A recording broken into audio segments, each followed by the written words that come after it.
But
are we live right now? We are live right now. Yes. Okay. Hello, everybody. Welcome back to the Sin Providence, episode 11. As always, I'm your storyteller, Mike Martin, joined by all three of the core OG players of SOS. It's Stott, it's Tracy, and it's Bub. Hello. Hi. Hi, everybody. Hi. It's been a little while for all of us. You know, summertime is that time where like shit just is busy for a lot of people in life. Happens. It's been 2 or 3 weeks, but we'll jump right back into it. If you guys are joining us and this is the first time in a while, thank you. I hope you guys enjoy the show. If you want to support us, you can go ahead and do so over at patreon.com/podbynight, where we talk about the anything about the Patreon last time? Bub? Not? I just know that we slimmed it down. She went There's been some change. down. Yeah. If you haven't checked out the Patreon in a while, go check it out. We basically kind of slimmed it down to the necessity stuff. And basically, if you want to support us and get a couple extras, mainly just after shows in Discord, Yes. special name access and such, go check it out.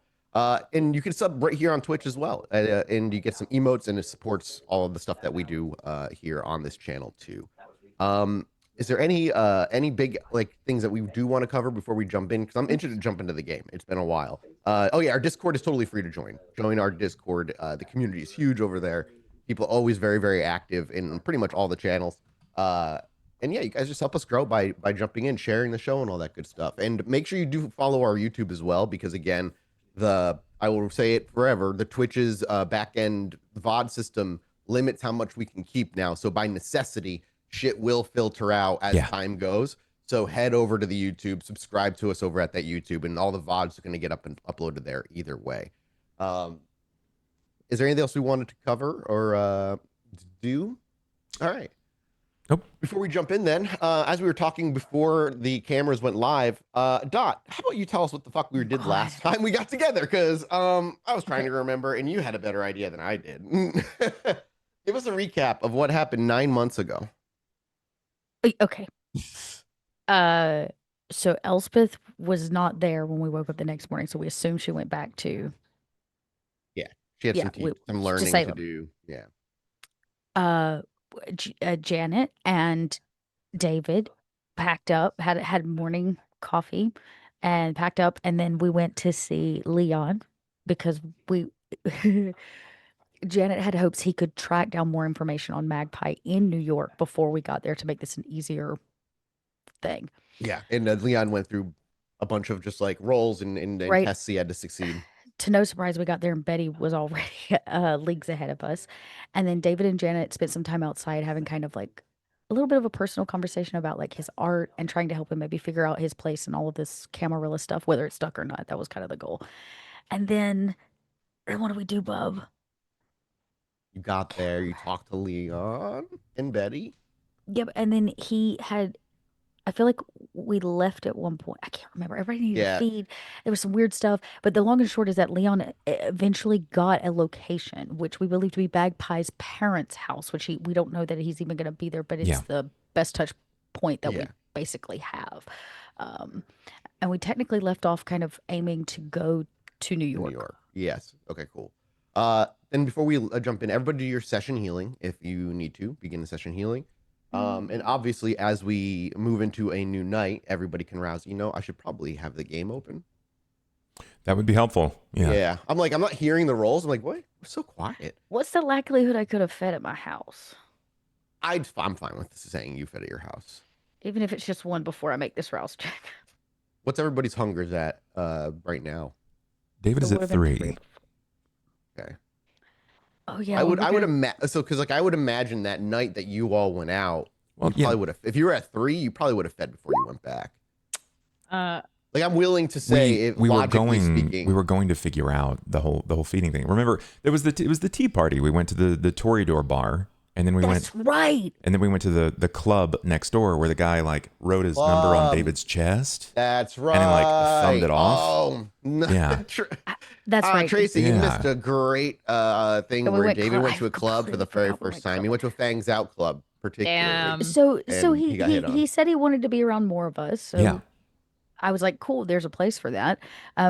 Janet took him to a wine bar. He was not very fond of the Toreador snark and way, and so instead ended up at an EDM club. Yes, that's right. And he got hit on, and he was very rude to the person who was hitting on him because David is naive and he had no idea. Yeah. He was very confused. He spoke with a brouhaha of great importance, which I don't think ended the way David wanted at all. he told David to fuck himself, and David was not. He wasn't having it, right? Like that didn't make a lot of sense. But he ended with speaking to the Nosferatu, the Nos behind the bar, which helped him out a lot. And David asked him what his clan was, because he was told that he might be of his clan. And the Nos said, that's just not possible, buddy. It's not even remotely and likely in the same wheelhouse. So David feels a little lost, and like he needs someone with some sort of idea of like who and where he comes from. Yeah, it was one of those moments where, with the Bruja in particular, you were told like he doesn't like to talk to people. Don't fucking go up to him. And David went up to him anyway, and it was one of those just like sometimes people are who they say they are, and David is not I don't want to say naive. It's childish. He's young in that mentality, and it was Echo on my side. Bub, I think it's Bubs, because when he talks, I hear it. It's like a tinniness on your mic, my friend. Yeah. Oh, that comes like after you finish speaking. Gotcha. Well, keep Oh, keep yeah, going. I I'll, do I'll hear it when fix you it. say it. Yeah, I'll fix I it. hear it now. Either way, that's right. Okay. So did you feed in the club? Did anybody? And obviously, Dot, you didn't feed, but did Bub feed while he was there? No, because No. remember, Okay. I think the plan was she was going to take him to a pet shop because she was like, "Well, what kind of animal would you like?" He's like, "I don't know." Um, Yeah. Did or you? like the zoo. I don't know. We didn't actually take him there. I don't think we got there in Okay. our Yeah. gaming Did we? Do last we? Is that time. the scene we want to open with? Then do you want that to be a scene, or do you want to? Shh. It's up to. We'll wait for I was, Bub to get back yeah, too. well, But maybe that's a bub question, but yeah, let's wait for Bub to get back. I don't know. It's so weird. It's like a weird tinniness. Okay, as long as chat's not hearing it, maybe it's just in Zoom. It's very minimal, but like, yeah, I It's get just it. like, okay, great. As long as Bub sounds cool. But it looks like we lost him anyways. Yeah. And then I would have to feed behind closed doors because of certain reasons, but I can feed at the house before we go Yeah. to bed. No, yeah, you're a special case, and it makes sense. Mhm. We'll wait for him to get back because then yeah, it is. Other than that, it is as far as we know, New York. You're all heading off to New York, and there's a couple things you probably want to do to prepare before you leave and such. But Yeah, so I imagine that Janet would ask Leon to stay. Like if his life has been threatened once, I think leaving town is bad. yeah, Could put and him at risk. And you know Betty, he's been photographed or being followed by somebody. yeah, I just don't. Since we're trying to do this incognito, I think Janet would have by the end of the night asked Leon Mm, to stay back for both his safety and ours. yeah, Because yeah, and this is a you have to tell Elspeth as well. well, so we got to get Elspeth now Yep. because I imagine Betty's not showing up tonight, and then it's just me and David, and we're gonna go to New York. This changes the whole plan, so we're gonna have to go find Elspeth. Yep. I know you said, Mathis, that the others might have had a chance to feed. Would I have? Because Yes, I'm also at Hunger yes, 3. you would have even more of an opportunity. You had a whole 'Cause night I'm in basically to my yourself. You were yeah. on your own. Um, Okay. so yeah, but you can feed. You can bring yourself down to one. Okay. Bub, a question that's to be leveled at you. The last Yes. when we left off last episode, there was that thing where you and Dot's character were talking about going to a pet store or a zoo or something for you to feed, but we didn't get to it because it was just the end of the Try an episode. animal But for the first time. yeah, You for wanted to go sure. clubbing more. Did you? Is that something? Is that a scene you would like to have, and would that something your character would want? A zoo or what have you? Because you're at 3 hunger, so Sure. it would be an urge that you cannot shake. You know, it's just like it is pretty much the forefront of your thought is how hungry you are quite often at 3. I ask that because I want to know if that's the scene we want to open with, the continuation of that night where now we're going to a that's what it was. zoo Yeah, or a pet store or what have you. We talked about needing blood and the importance of it and the significance of sometimes large amounts of blood. And Leon asked what he wanted to feed on, and David's response was nothing with wings, no birds. Nothing with wings, yeah. Because you had said you might want to try an animal, and Janet was like, "Cool, which one?" Right. You said nothing, but nothing with wings, which kind of leans pet store to me. Yeah. I mean, you're also in Boston. Seagulls are oh no, not something with no wings. With rat wings. No Without wings. wings. Rats. There's like possums, raccoon. Like you get vermin, easily attainable. Thinking If like that's something he cares about. feasibly a medium-sized animal, like maybe a dog, maybe Oh yeah, there's cat. coyotes. Go outside of Um, Boston, you know, like not that far, and coyotes. like a petting zoo might even be an option if you could get into any, like, I don't know, sheep, something. Goat. Something that's like he's looking, I would say for David, he's looking for something that's a docile animal. Yeah, absolutely. I mean, a petting zoo is super easy. The only thing I would require of a roll is just a dexterity stealth check for you to sneak in. And if you fail, we'll open up with the scene of you failing. But if you succeed, we'll say you fed and we can roll into the night afterward. Okay, then given that information, Let me utilizing I still haven't opened the game. Jesus Christ. utilizing the new ability, my level 1 Skin of the Chameleon. Can I use that to benefit me Yes. here? Yeah, I'd say so. Okay. Tell us about Skin of the Chameleon. Yes, this was built from one of the older editions, but essentially your skin takes on the color and texture of the surroundings, allowing you to vanish into stone, shadow, or even night. Though it's not true invisibility, the chameleon-like shift renders you nearly undetectable when still or even slow. Even the sky cannot betray you so long as you glide with patience of a hunting beast. It's one rouse. And for the duration of the scene, my skin subtly mimics the tone and texture of surroundings, While I maintain walking or remaining still, I gain +2 to all stealth rolls made to avoid visual detection. Okay. The rouse is a risk, so feel free to make your rouse check for me. Got it. Yeah. Beautiful. Succeeded. Yep. No risk of frenzying then when you feed. Then you just do your dex stealth check with whatever bonuses this thing gives you. Yeah, let me use stealth. This will Dexterity. go out. This Viscerotica custom stuff will be going out to Patreon very soon. I might even put it out there without the amalgams because there's only like 1 or 2 amalgams we're gonna add. Jesus Christ. Yeah, you're fine. You did not messy critical. You do not have to open. You feed down to 1. Perfect. And what are you at, Thought? You said you feed beforehand, so you're already at 1, I would say. So, well, when yeah. we change the night, basically when I get back to the house. So at this point, I'm technically at 3.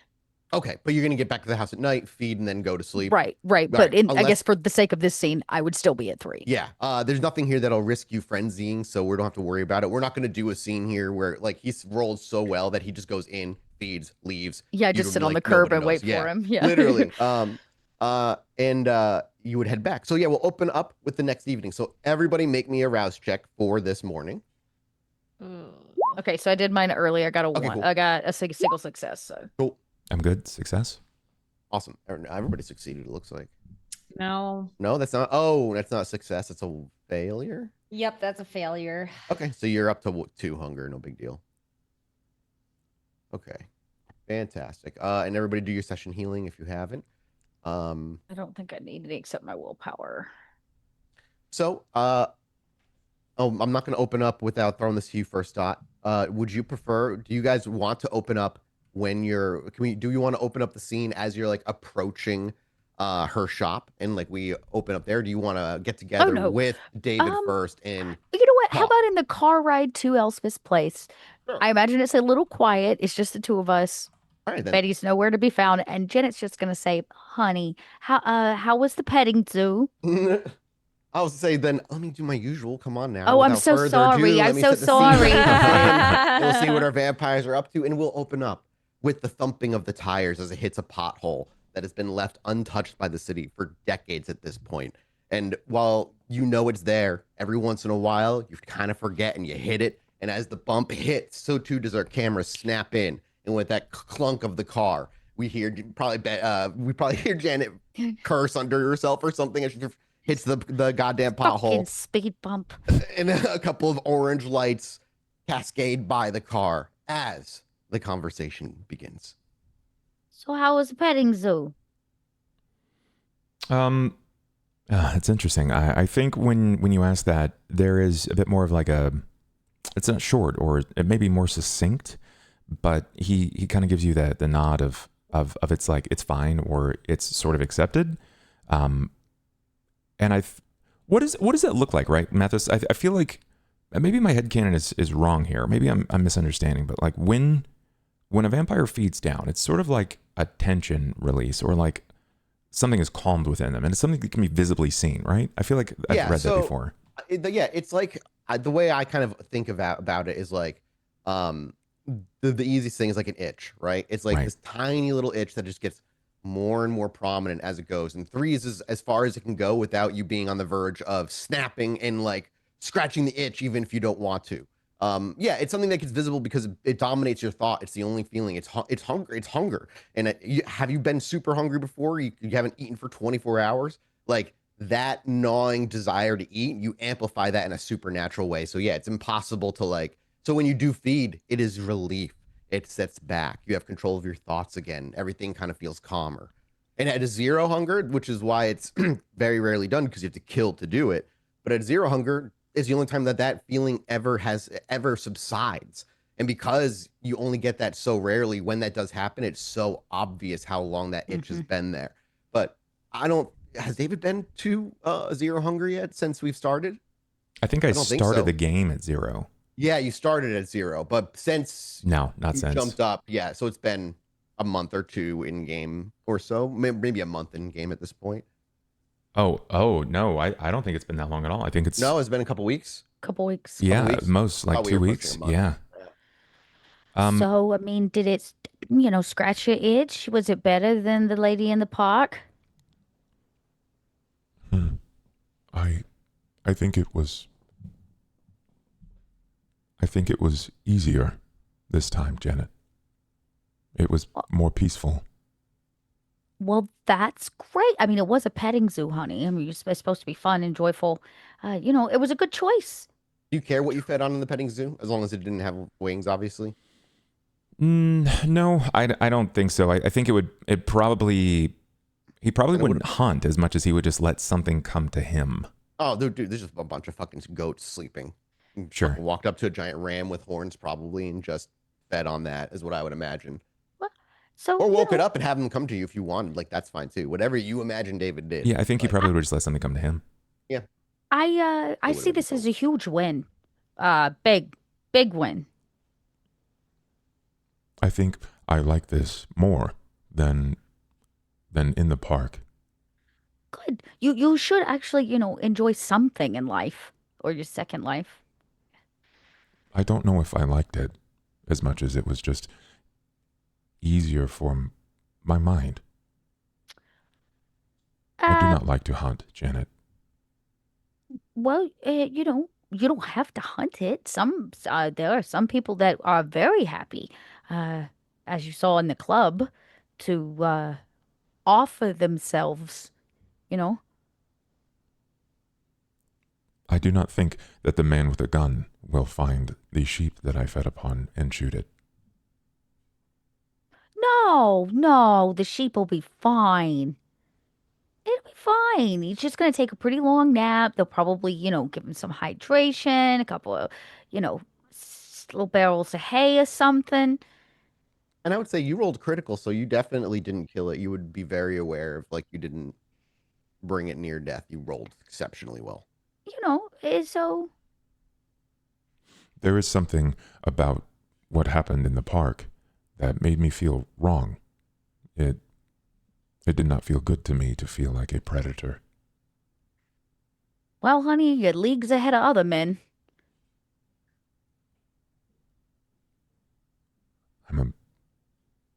I'm just David. I don't know if I am like other men.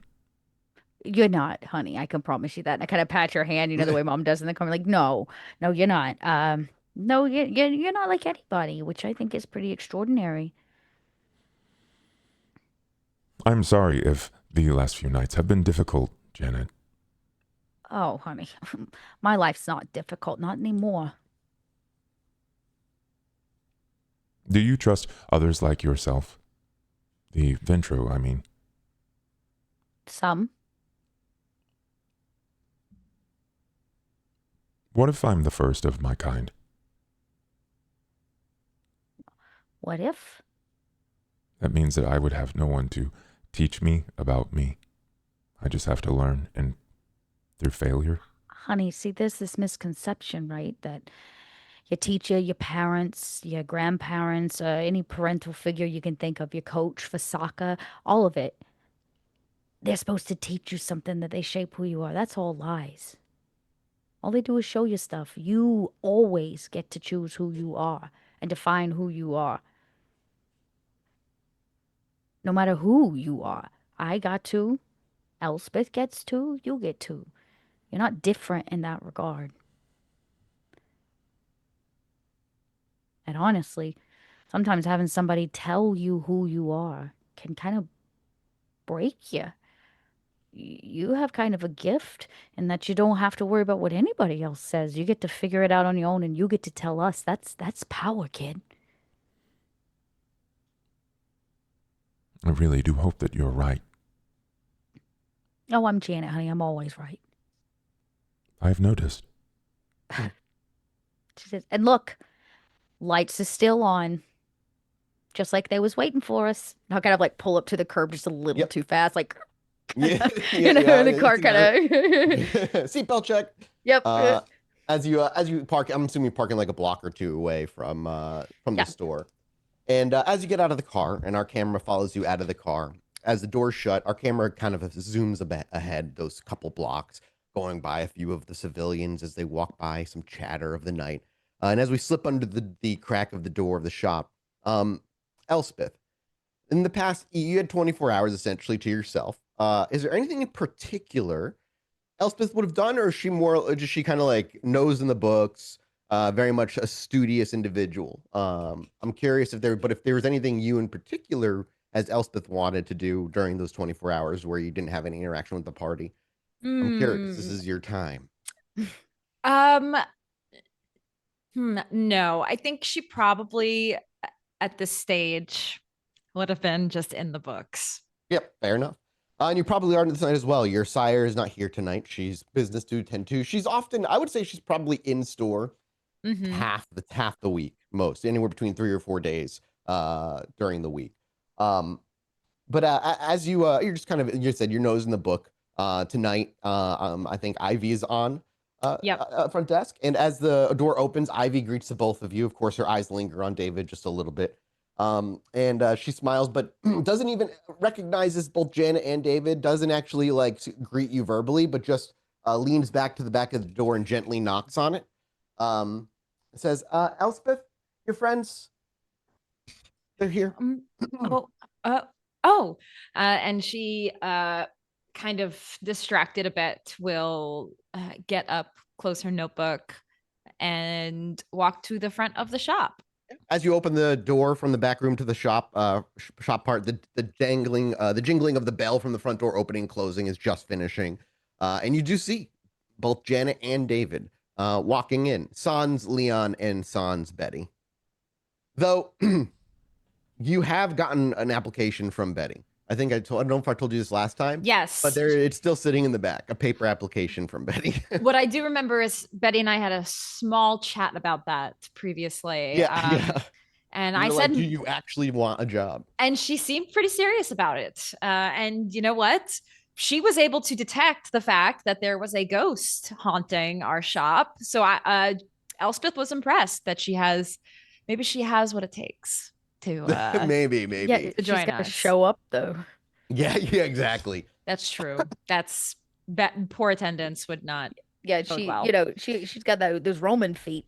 We probably even have like when we get the establishing shot of Elspeth, our camera probably is focused on the application first before and we see kind of out of focus in the background Elspeth as the focus changes and the knock happens at the door. Elspeth comes out. Like I said, you see both Janet and David both walking in. Is David wearing, which of his two outfits is he wearing? Fancy casual or fancy? I think I'd say it's probably the fancy casual. It's the lighter of the two that feels like it's not really meant for like Elysium, but it seems to be recognizable enough that people enjoy it, and it's easier than it's easier than just walking around nude. Yes. Easier for other people anyway. Yeah. Yes. Okay. Yeah. Elspeth, so sorry. You see the two of them walking in. He's in his fancy casual clothing. Oh, David. Oh, Janet. Janet. Janet. Hi. Yeah. I brought the car around. You're gonna need to hop in. We're headed to New York. Already? We just spent 2 nights hunting down an address, which we got, by the way. Oh, and your little magpie boy we're going to grab. He seems to be into some weird witchcraft stuff. I thought you might be interested.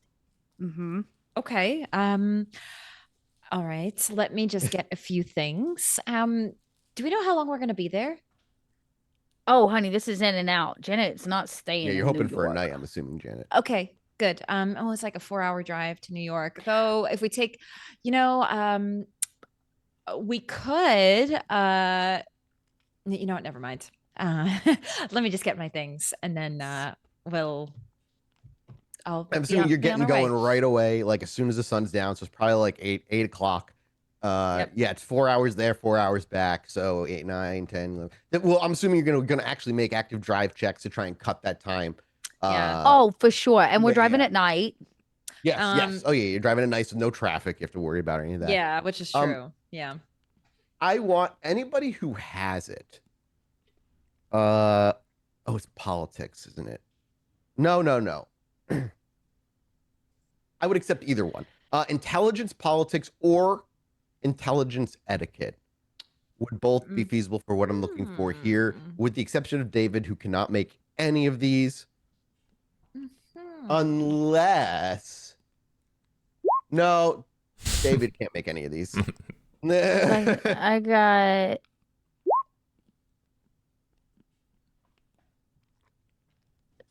How many successes is that? I don't even see a know. number on that. I don't Me either. either. It just shows me It's some behind dice. it. It says 5 successes. I think that's for correct. you, 5. and Yeah. then 2 successes for Yeah. me. What the fuck is? Janet. It'll be for Janet.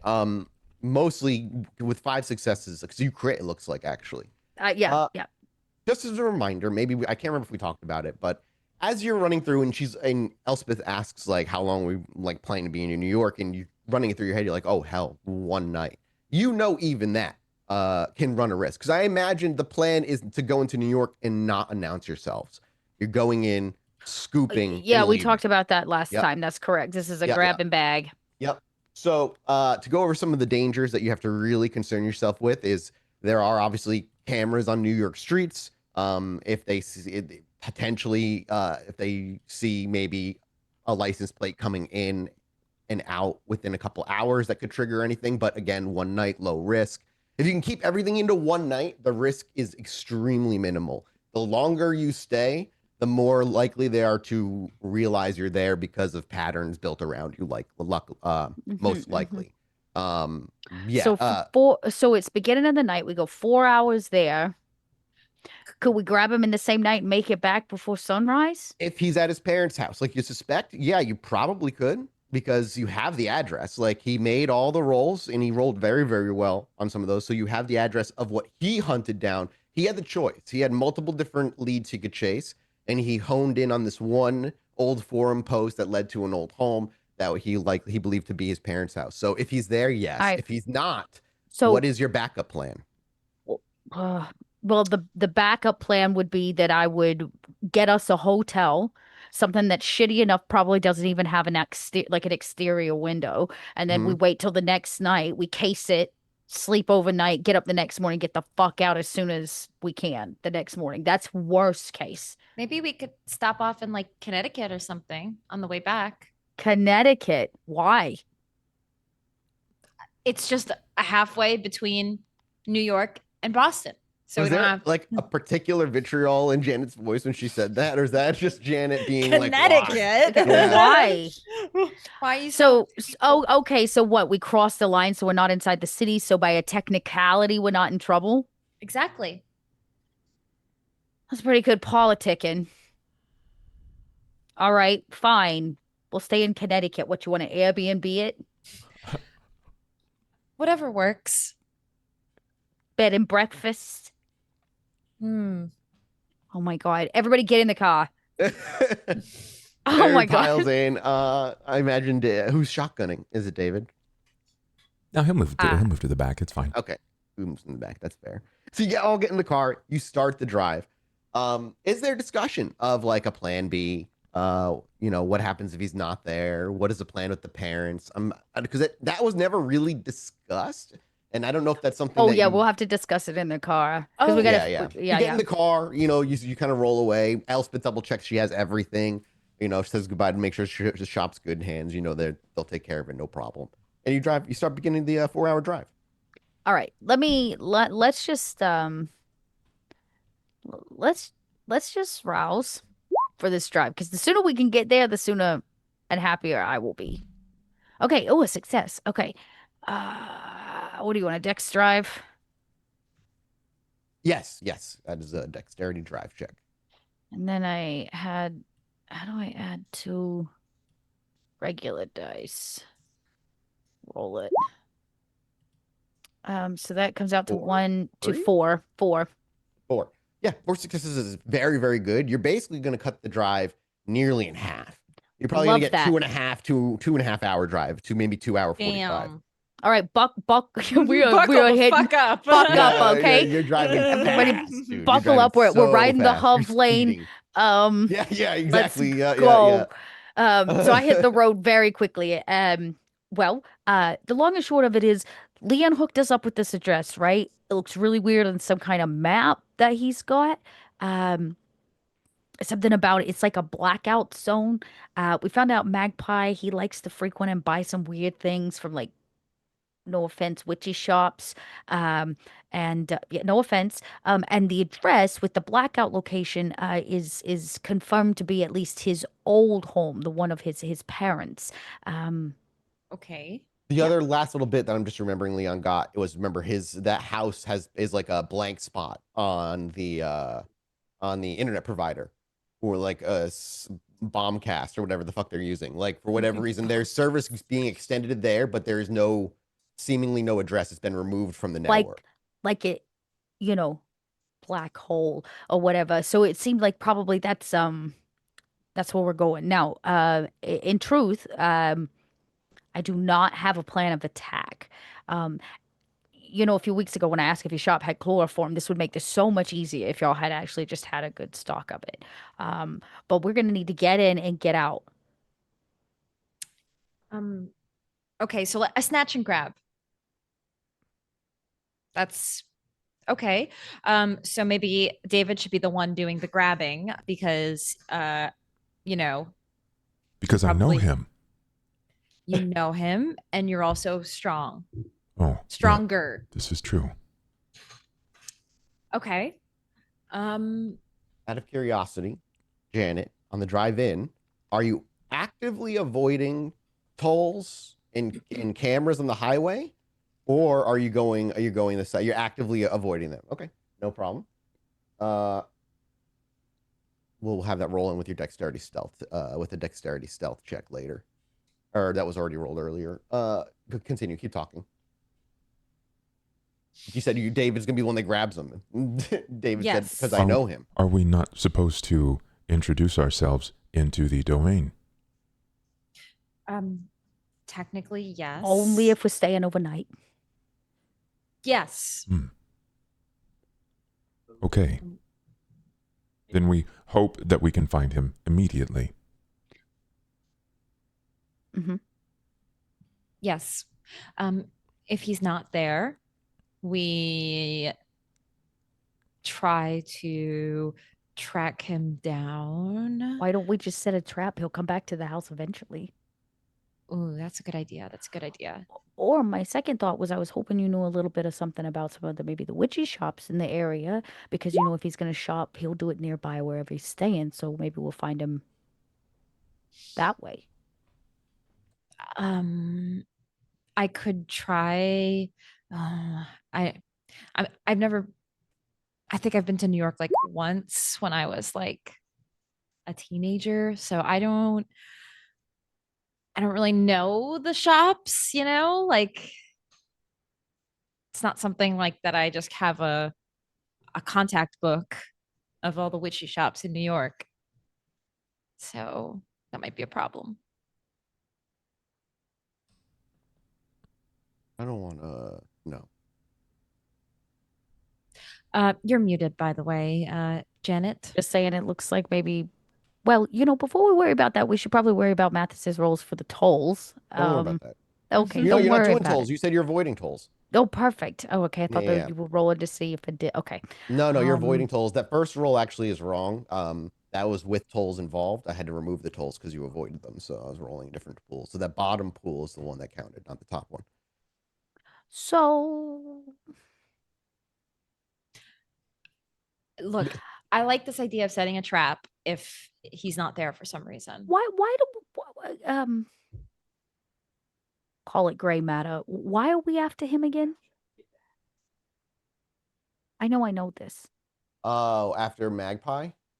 Yeah, it is I'm like, why are we? We're just having It's been a minute. It's been it a few has weeks. been a minute. No, it has something to do with David, the stone, I think, in your chest. The stone and the weird visions and voices and stuff. And maybe he knows the man with the gun. Oh, and did we have to do something with Bosley? What I remember what it was. The man with the gun. Maybe he knows who shot. Everybody's got a reason to ask. What if we just ask him questions and leave him alone and don't take nothing? What if we just get our answers out of him, and then we leave? That could work. He was very interested in money, and you said that honey, you might have a way to help him with that. I got money. I just hope that he is very forthcoming. He seemed very interested in keeping me around for that reason. Well, I have a way of persuading people. I've seen. Can anybody remember? You know, it was only like a night or two ago, but what? How did we leave off with the Herald? Ah. April was very mad. She had meeting, an official hearing meeting was approved to happen at the next Elysium. Right. We didn't have to we had something we wanted to prove. Yes, we want to prove that David can stay and not be turned over to the Tremere. It's all coming back to me. Part of this was maybe figuring out who he was working for originally, because maybe if we give them that information, yes, source we need. Okay, so we ask him some questions. We don't have to kidnap him. We need answers. Well, I hope you're that bold when we get in the room with him. She's like practicing her tough guy voice. Yeah, exactly. I think answers now. Okay. Yeah. We're not this time. We're not messing around. Why don't we send David in first? Come on, we got to have a good cop and a bad cop. Okay. That I think is a good idea. David, if you can get in there and get Magpie to be willing to answer some questions for us, then we won't have to take him from his beautiful little black hole of a home. I think he might be interested in seeing me again. Well, here's the hoping. And if he's not, I'll grace his palms, you know? Yes. I don't understand how that would make him speak more. No, that means give him money, honey. Oh.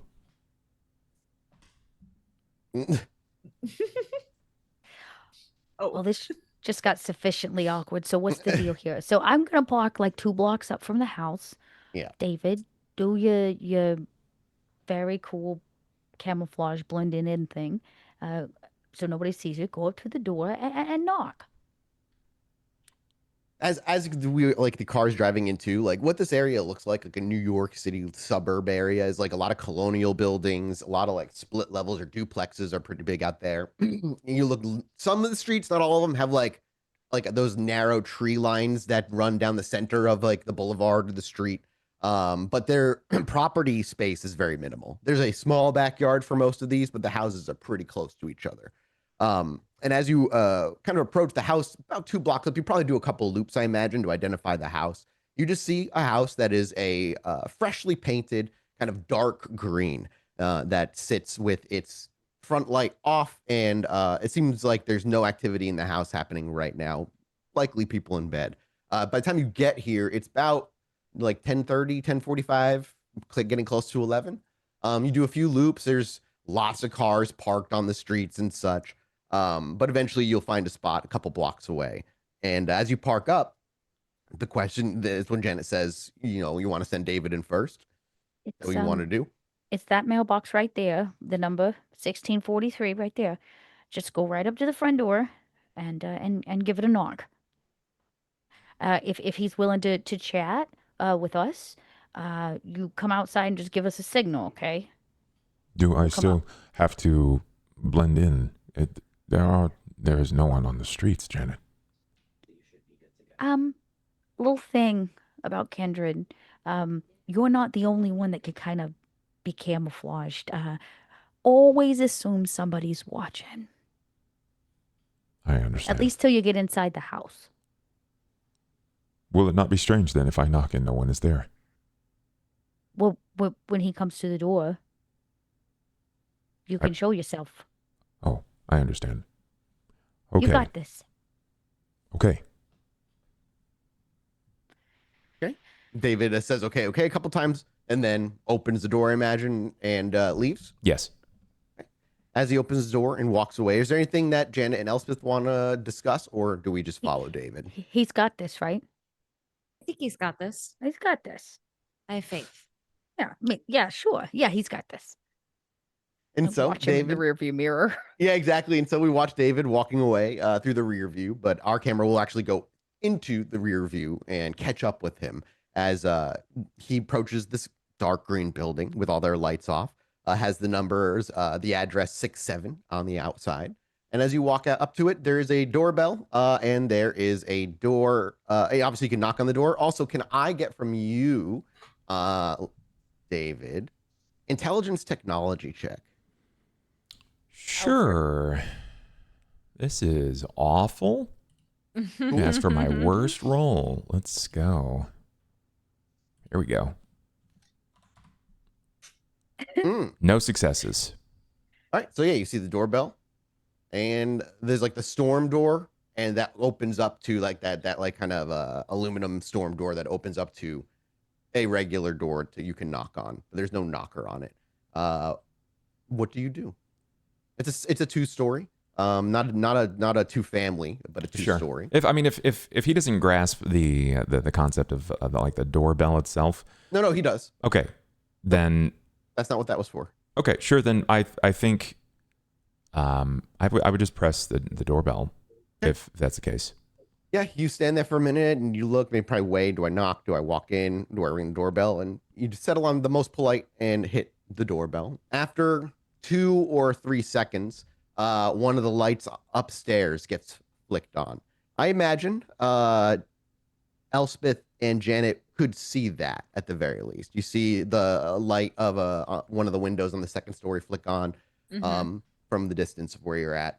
About 30 seconds or so, David, until eventually you hear kind of like a really tired, very kind of gravelly, just voice say, "Who the fuck is outside?" I'm here for Marcus. There's a beat, and then you hear him say, sorry, kid, ain't no Marcus here. Wrong house. Get the fuck away before I make you get away. Does Marcus not live here? You can make me a wits insight check, David.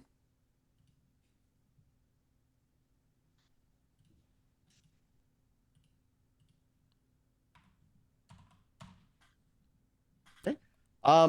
You immediately are able to tell, even though he said no, that he is, there's a certain hesitation in his voice. It's the way the words kind of stumble out of his lips. It's not the smoothest sentence in the world. He does not sound like he's telling the truth. And when you say, does Marcus not live here? He says, no, he doesn't, but I'm about to have the cops come here and make sure you get the fuck out. Okay, if I can sense that, thinking the mind of David. If Marcus is not here, then he might be sad to find out that David showed to his door. If David was here, would Marcus answer the door then? There's another kind of moment, and he goes, who the fuck is David? I am David. Marcus, help me find my heartstone. There's you just hear him say, whatever the fuck you're on, we don't have any. Go away. And you hear the light go, you see the light flick off, the one that was at the first floor that had flicked on when he came up to the door, flick off. And you hear footsteps walking away. The light flicked off. Do you think that's good or bad? Let's see if he comes back to the car. He seemed aggressive, but I knew he was lying. Yeah, he seemed grumpy. Grumpy. There's like a tiredness in his voice. His voice was very gravelly, kind of like that. Okay, so it was like the upset because tired, not upset because someone invasive. Little A, little B, probably. I think I got to go with my knee-jerk reaction. David would worry for Marcus, given the situation. I think David would go in the house. Okay, you reach for the door and you see it's locked. David turns the handle until it snaps off. Okay, give me a strength roll.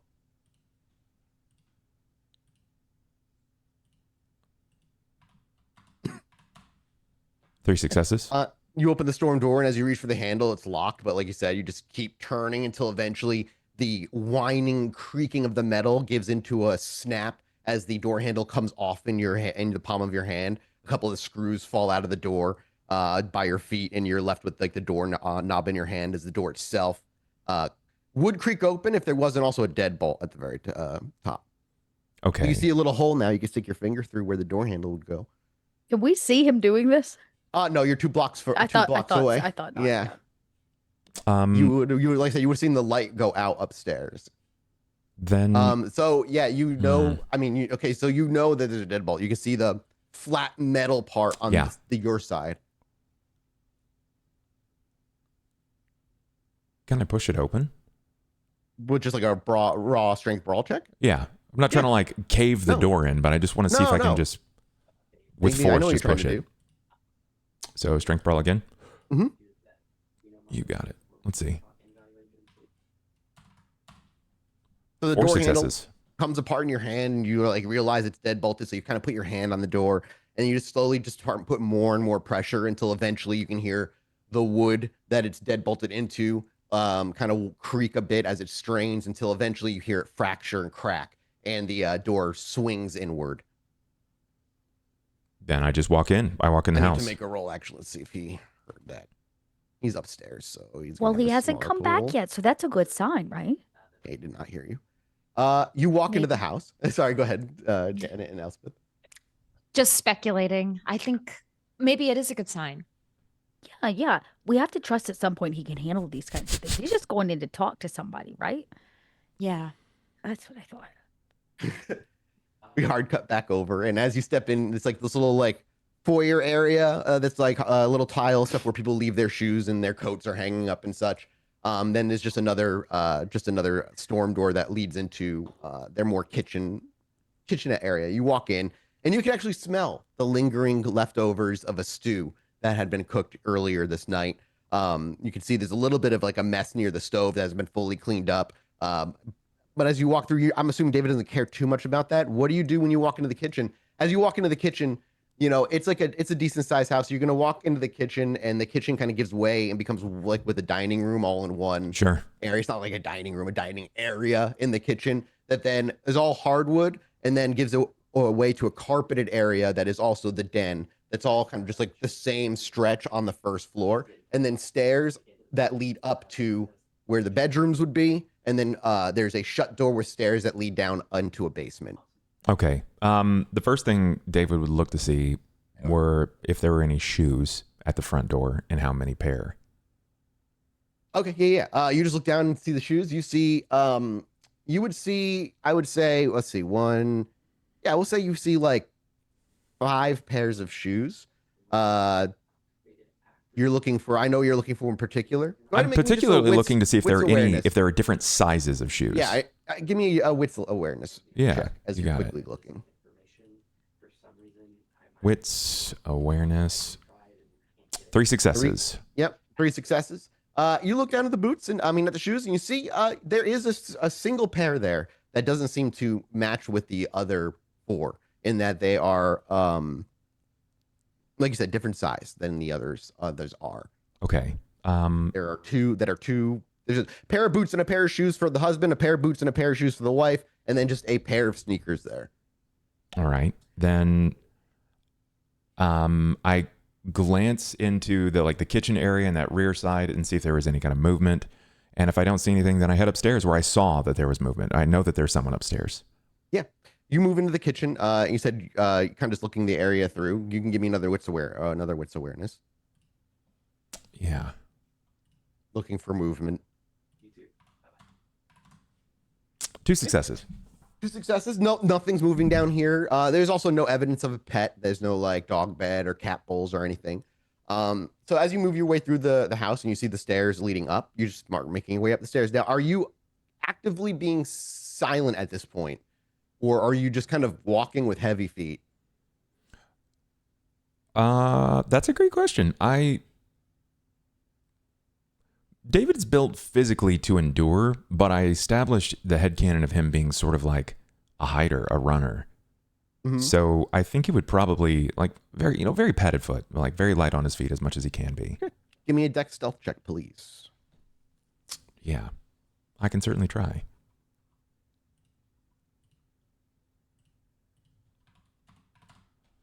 Three successes. Okay, let me make a roll.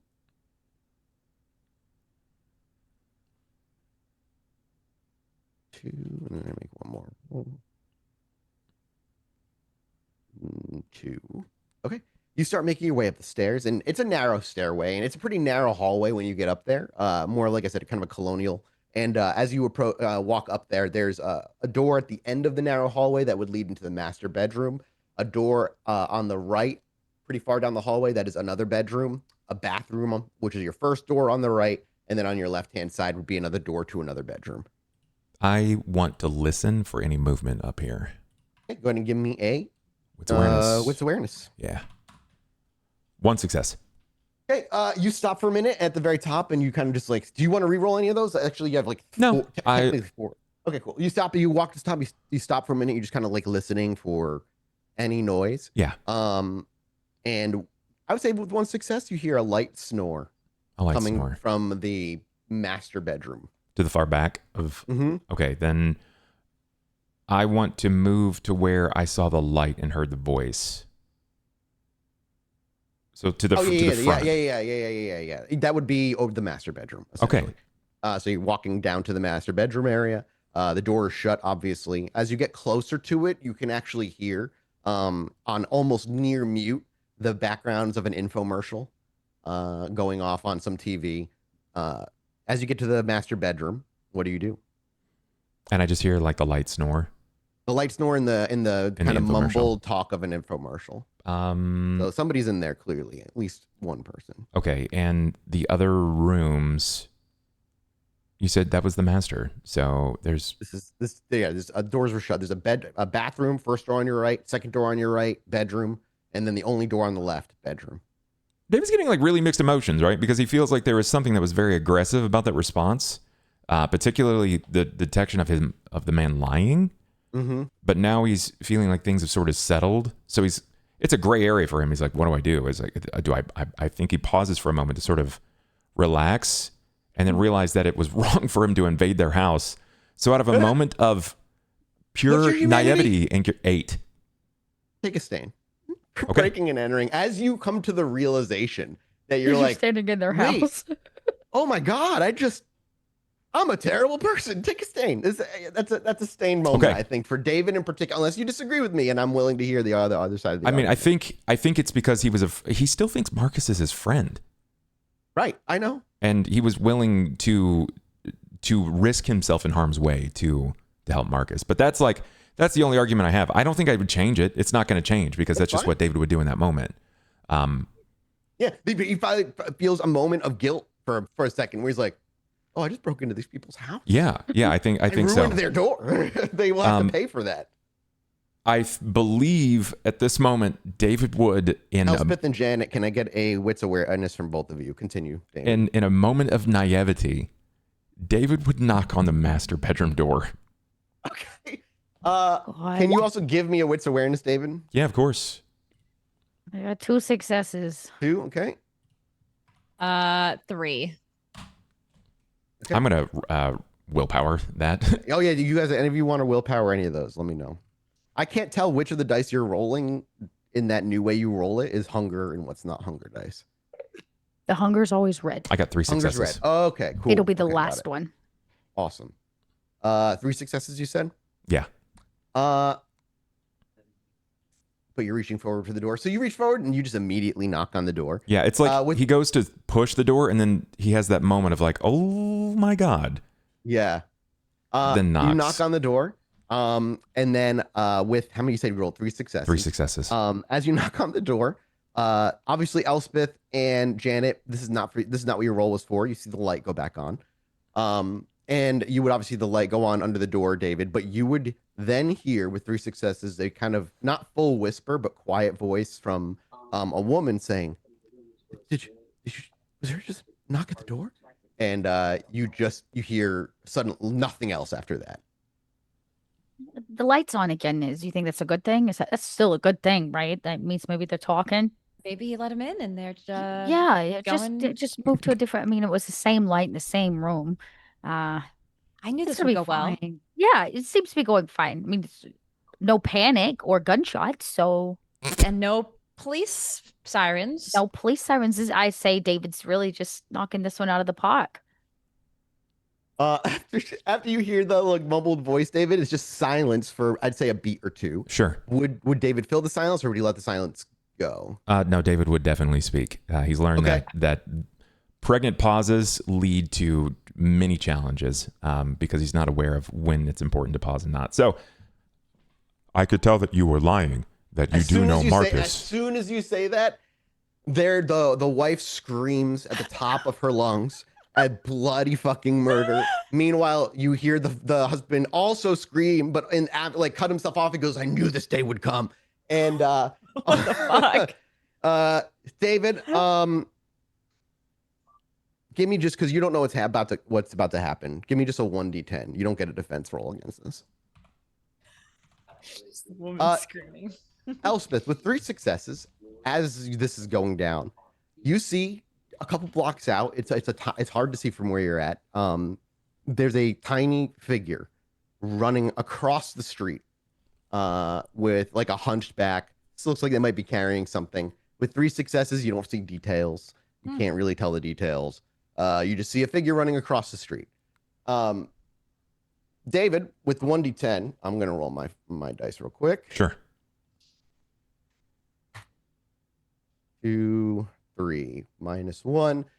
David, you are greeted after the scream and a few moments of silence. The door flings open and you're greeted with the blast of a fucking shotgun to the stomach. Oh, not another gunshot to the Oh, abs. That No. would snap both Janet and Elspeth out of it because no matter what you saw, you both heard the ring of a fucking shotgun blast. Did you tell me you saw something? She's looking in the room mirror and she's like, huh, that's interesting. What? So obviously for you, David, by the way, just like your shirt gets ruined, but you take superficial Sure. or whatever it is. And so it just kind of hits you and you would feel the force and the impact. And it might even like, I wouldn't say stagger you, but like rock you back like a quarter of an inch just out of surprise Probably because you didn't know it was about to happen. Tears open his nice new clothes. Let's say it ruins your shirt. It ruins Yeah. all that, but it causes no blood. Like it just hits you. And then some of the shrapnel just kind of falls to the Sure. ground immediately. I But we'll would've- get to that in a second. Go ahead. Sorry, I want to let them continue. Go ahead. I just wanted, this was like they were talking, they heard the shotgun blast. I'm wondering what they're going to do. And you asked, did Elspeth tell you what she saw? Did she? Well, this would be the moment if she was going to, because it all Yeah. kind of happened at once. She doesn't say, like, she says it so nonchalantly, huh? Guy running. Interesting. And that's when, boom, And then- you hear the fucking shotgun blast. Oh, Fuck. shit. Can I turn around and maybe see the guy? He was in Do I front. see He was him? out in front of you, like where you, because you're Do I facing see the him building. when she points him out? If you point him out, you would see him at that, because at that point he would be just at the other side of the road. You basically have an option. You either chase him or help David. You can't do both. Oh, fuck. I reach for the gun in my purse. I load boy. one in the chamber. I look at Elspeth and say, "Get out, go in, help David. I'll swing back around. Okay. Don't get shot for Christ's sake. Get out." Okay. Yeah, so Elspeth, you just get out of the car and you start running down the street. So he's crossing the street and going into another yard. Are you gonna whip the car? Are you gonna try and whip the car around, cut him off? Are you gonna get out of the car and chase him on foot? I imagine this is residential, so it's at least got like blocks on it, is to Yes, kind of yeah, cut yeah. him off. And I want to do that thing where I bump him with the car. My goal is to Okay, hit so him you with want the to get car. around and like kind of keep And eyes surprise- on him yep. and then bump him. Okay, so I'm gonna need 2 rolls out of you. First, I want a wits awareness so you can keep eyes on him or where you catch him occasionally in Okay. glimpses between the buildings. This one I will rouse for because did it rouse? I do not see it. There it is. Okay, I'm killing these rouse checks today. Okay, because And then I need make that roll first. Sorry, Elspeth, you're just booking it. You can make me a Dex Athletics check to get there as quickly as you possibly can. Hey. And I want to know what David's reaction is going to be here in a minute. 2 But successes. we'll get that in a moment. Wits plus custom. What does that mean? Weird. I roll. Those are the 2 extra dice for the rouse. Oh, okay, got it. And Elspeth, you rolled 2 2 successes. successes. Okay. So your wits awareness is he's not trying to stealth. So with those was it 2 successes for your wits awareness? Dot? 2 successes for the wits awareness. Okay. Do you want to re-roll?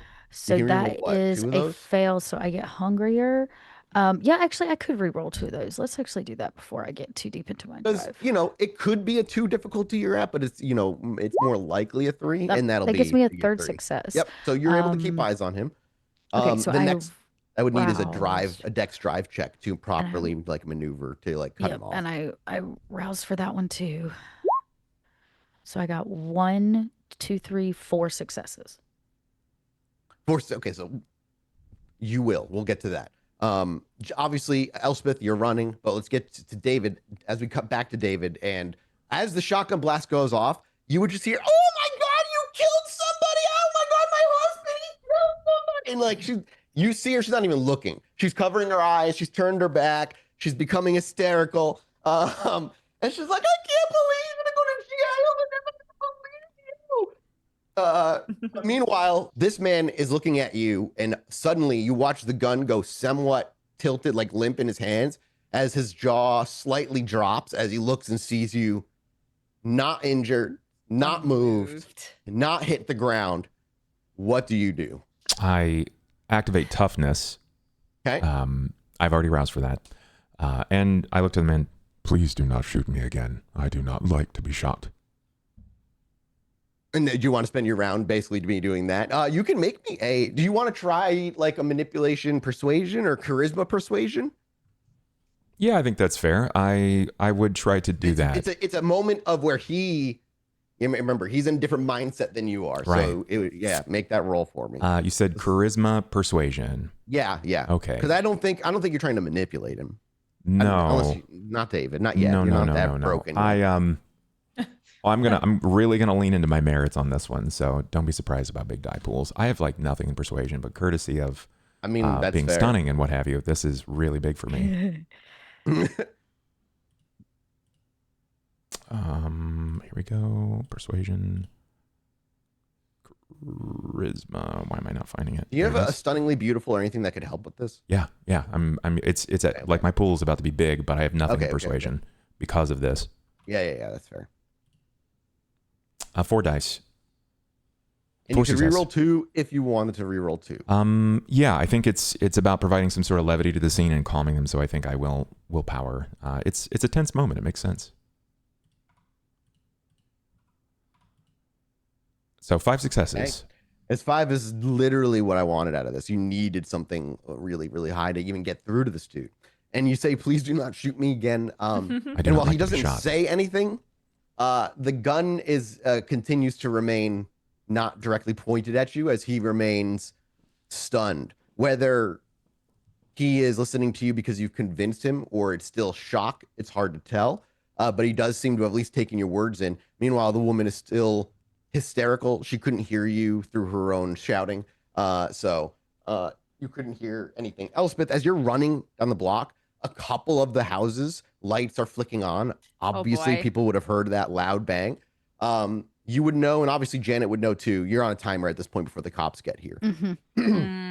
That being said, we'll say, Elspeth, you get to the front door as our camera pans to you, and as you whip in, I imagine just kind of like follow and get to the stairs. We'll get to you in a second because our camera will then blur pan down to Janet as she's rounding the corner. We keep seeing her eyes kind of darting over to her left as she keeps eyes on him and whipping around the corner. And just as he's about to like jump, just as he's jumping a fence, because I imagine your headlights are probably off as well. He has no idea.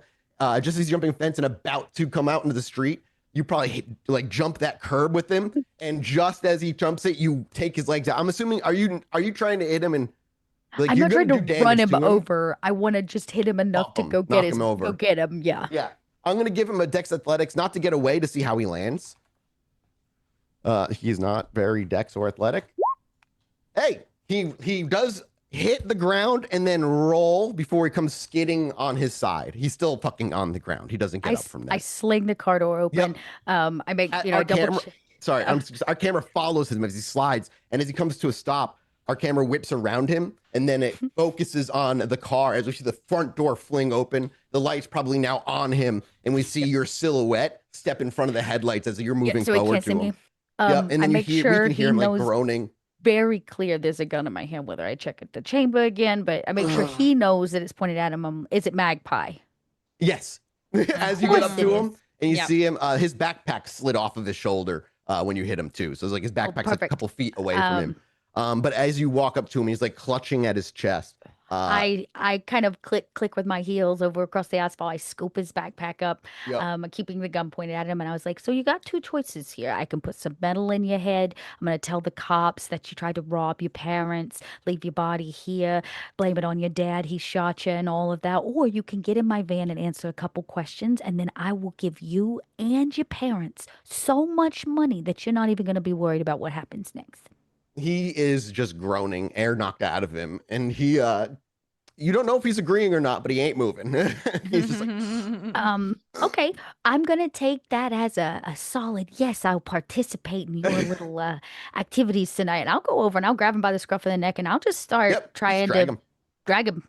Yeah, you have supernatural strength. You don't have to make a roll. Like you are a kindred, so you grab him and pretty, with pretty minimal effort, you just start dragging him across the street as his jeans are getting scraped across the asphalt. And you make it back to your car. You kind of toss him in the back seat, I imagine. You get in the driver's seat. I put his backpack in the front seat.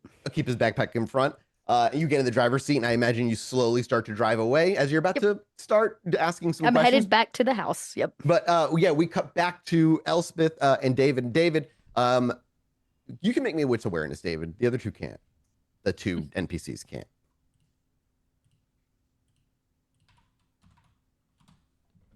You would see also Elspeth as you get to the front door, the door handle broken and the deadlock wooden frame broken. With 3 successes, you might hear footsteps coming up behind you as Elspeth approaches, David. But what would you do? Again, he doesn't shoot. You told him not to shoot, and he's not shooting. His gun is not pointed at you. I think he would look to the screaming woman and back to the man. Can you calm your wife, please? She's being very loud. There is a couple of very tense seconds in it that Elspeth, so during those 10 seconds, you would have kind of reached the top. And when he seizes another one, you just see a little bit of fear on his face, realizing this is like, he doesn't know what's happening, but this house being broken into. And while he doesn't take his eyes off of you, David, you would just hear him say, Cindy, shut the fuck up. They're not dead. They're not dead. And he walks, kind of like leans back and like kind of grabs to pat her on the back, eventually calming her down enough to like open her eyes and see that you aren't dead. And that brings a different sort of fear to her. She doesn't break down like hysterically, but very similarly, there's like a silent awe almost. Elspeth, as you walk up to him, it's a narrow hallway, but when you get up to behind him, you can see the shotgun shrapnel. You can smell the powder, like the gunpowder in the air, and you look to his shirt that is all torn up, and you see 2 like in their 60s parents. And in their bedroom, you didn't see any downstairs, but in their bedroom, there is a single family photo where you see younger Magpie and younger of their parents. Oh boy. Okay. Hell, I could tell that he was lying about knowing Marcus, and I was worried for Marcus, which is why I came in. Oh, she just kind of looks around, looks in a little panicked, and impulsively just yells, I'm sorry, my brother, he's not well. We need to go. I'm sorry. And you grab like David. Yeah, I'm like, brother, we need to head out. Okay. I know this has happened before. I just wanted to check on Marcus. I'm sorry I broke your door. We're very sorry. You just Elspeth probably grabs him by the collar and is like, let's go. And David probably follows their lead as you hurry down the stairs and make your way out the front door, just as the vehicle that Janet is driving pulls up. I'm assuming the back door, you just run over to the back door. You both get in. You see Magpie in the back seat as you open up the doors.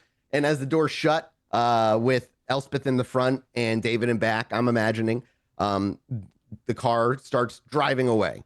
Yeah, and you can even see in the distance, in the dark, like police lights. Yeah, we gotta get away from here. Like whether you want to or not, it might be Janet. Because you rolled pretty well in your politics roll from before. Like there's a danger in keeping him here. There is a genuine now question in your mind. I would say it's almost equal. Do you take him with you, or do you stay here with him and ask him questions? Staying here runs risk. If the cops know, that's likely going to filter upward to other kindred in the Camarilla. You could take him home, but then there's been a kidnapping, and now they would have that as there's pros and cons to each choice. Let in me this ask him a few situation. questions first. I'm Yeah. gonna find us like, do you know what we all need? Milkshakes? Yes, I'd like to find a late night diner with a good booth. Yeah, I'm assuming you want to put some distance between where That you're at here. exactly, Yeah. exactly. It's about Yeah. midnight, so like Shake Shack is basically like, Yeah, I'll pull through, right? Yep. I'll I get on, like, ignore the man in the back. He had a rough night. He's in desperate need of some carbohydrates, and a milkshake. It's what you get for drinking that tequila. you And I'll get your just like, milkshakes. yeah, and I'll pull, like, if the Shake Shack or the Sonic or whatever we're at has like a place where we can park the car and eat, we will eat in the car for a little bit of privacy. Yeah, Um, yeah. I imagine yeah, you can just do a drive-through, grab the shake, and Yeah. then park somewhere. Yeah. Yeah, and I'll kind of, I'll pass out all the food and the milkshakes, and I made sure to get him one too. Oh, okay. Yeah, yeah. Okay, He's able Magpie. to speak at this point. He's like done. He has been dead silent at this point. He's very aware he can't do anything. Magpie, it's so good to see you. I'm gonna be really honest. We were worried about you, weren't we, David? I was very worried, Marcus. He was so worried, in fact, that we came all the way to New York to chat with you. Oh, God. He's just like you see, just like just defeat, but also like Why do you look so sad? You got a milkshake, honey. I didn't kill ya. he just shakes his head. He doesn't say anything. Okay, let me show you how this is going to work. As I said, as you lied in the fetal position on the ground in front of my vehicle, you are going to answer some questions, or there will be consequences. All you got to do is answer the questions. I'll even pay you for them. The milkshake was free. He goes like he was gonna say something, maybe even a little smart ass. You could see the look on his face before he stops himself, and he goes, "If you're threatening to kill my family," then he shrugs. So have they. So I'm not going to It's a kill your lose-lose. family. My plan was to maybe help you out, bring a little money in. We just need some questions answered.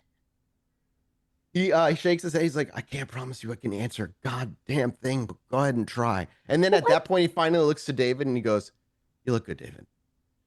Thank you, Marcus. See, I told you that was your color. I'm sorry, hope that- Janet. I was shot. They ruined the shirt.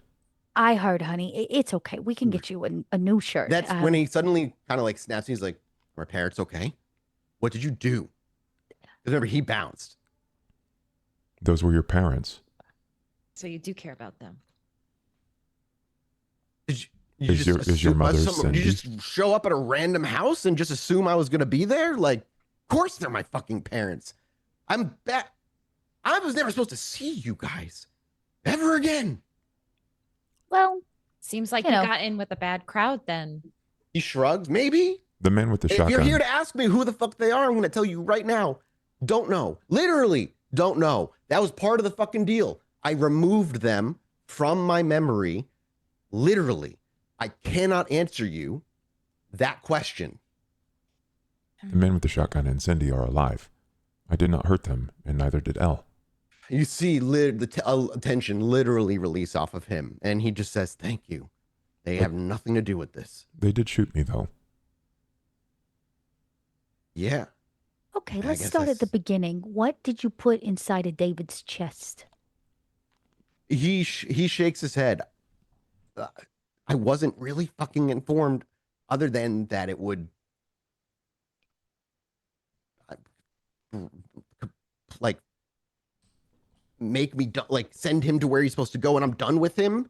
Like make him complete. Like not. I don't mean complete in a way like I know what I'm talking about. More like I'm complete. He's done. Like that was Plan B. That was the fallback. That was the Okay, if they didn't get handed to the right person. Slow down, kid. Slow down. Okay, so you're telling me whoever you were working for that you don't know told you that David was going to show up at your doorstep, and when he got there, you were supposed to put this rock in his chest, That and if then David showed your up on my doorstep, then your job was done.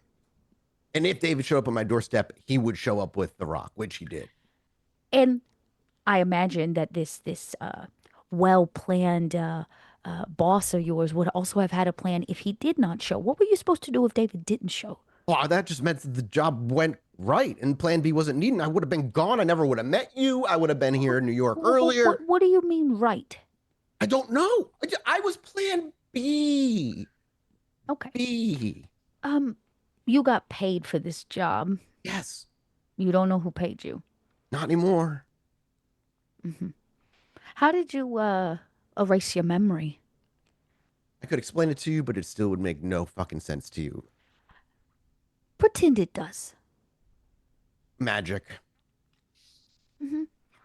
Okay.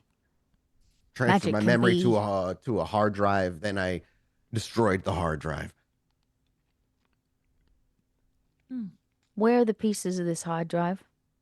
I'm imagining the city dump. Jesus, Magpie, you really are a waste of space. Or I'm just good at my fucking job. Well, so far you've not actually offered us anything of great value. I wasn't working for you. You're not working for me now either. Right now, you're kind of in between. The reality of your life is on the line. Yeah. Because, see, there's a part of me that just wants to take you back to New York because of the ruckus that your parents made and the police that are showing up and all of that, and just pass you off to Tremere and let them dig around in that brain you think is so empty of yours and just see if they can rally up the rabble of it. But Wait. What do you think's gonna happen when the police show up and my dad tells them he shot a man and didn't die? relax. You think I'm gonna be the one in trouble? You're fucked, not me. Oh, Magpie, honey, no. You're going to go home tonight and you're going to tell your parents that you managed to chase away the man who entered their home on this evening. You will be the hero of this story. And you will tell the cops that the man you chased didn't look anything like David. Okay. Easy. We get off, you get off. Now, I got another question. Your boss, did he have other people working for him? I imagine so. I only got contacted by him through somebody else, so I imagine they have fingers in pies. Seems to be what your people kind of do. My people. Yeah, you know, the kinds with fangs. Magpie, you're really digging a hole. He clearly wants to say something, but for his own safety does not. Marcus, said- that night when I left, I said that I was going to see Elle. I couldn't tell whom they were or what they were, but I heard you before I left, and I know someone else was there in that tunnel. Yeah, it was probably the people I worked with. Why do they want me? Lord, lacking any details? I don't know. You probably, I mean, looking at you, other than you look good. You're huge. My guess is you're a weapon. I don't fucking know. You think they told me? I was told as much as needed to be useful and paid a hefty fucking sum. I think That was all. that after talking with Leon, that if you are as good as Leon is, then you would also recognize the importance of having a backup source of information. I do not think that you are so short-sighted as to not have backups. Leon said as such himself. If I had backups, that'd be a very stupid thing for me to do. Well, you don't seem like a very smart person. That's very rude. You broke into my home. No, David broke into your home. I'm sorry about that. Semantics. Oh, God. Semantics. Jesus Christ. So How did he contact you? You keep talking about him contacting you and you had a contact. How? I remember. Do you not? Okay. Let me try to explain this. When the deal was made, the deal itself, the individuals dealt with, and the transactions themselves were to be removed from my memory at the end of said transaction. When David left, transaction had been completed. I proceeded as such. I don't remember anything other than the vague details necessary for me to know, so to make sure I got paid, and I knew I did the job. I did a job, and they couldn't tell me, but the who and the why, I probably wasn't even told why, if I'm honest with you. Mm-hmm. Hey, Elspeth, go through that backpack, please. I You grabbed undid the backpack. You Yeah. just you start kind of just fiddling through with it. You see a laptop in there, obviously. And you would also see a mix of, like I said, kind of technology and occult stuff, incense, wicker, some things bound with rope. A couple, you would actually see a hard drive in there with the wires replaced with twine. Things like that, of that nature. Things that would make no sense to anybody unless they are magically inclined. And even then, you don't know any kindred that do this, Janet. You know blood sorcery. That's really all kindred can really do. As you look it through it, he's watching you but not saying anything. Do you find any money in there? Yeah, you find money in there. You find $27. Oh, I drop a wad of cash while Elspeth's digging through it. Looks like you have $527. There's you can wits insight if you want. His face of both. Yeah, I'm curious. You wits insight me.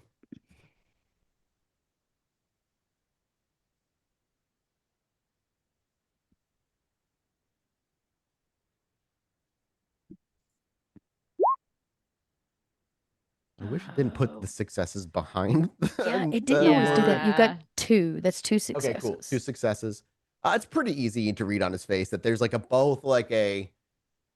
he's frustrated that the wad of money brings him relief. He's like happy to see money go in, but he's also like he knows ties come with that shit.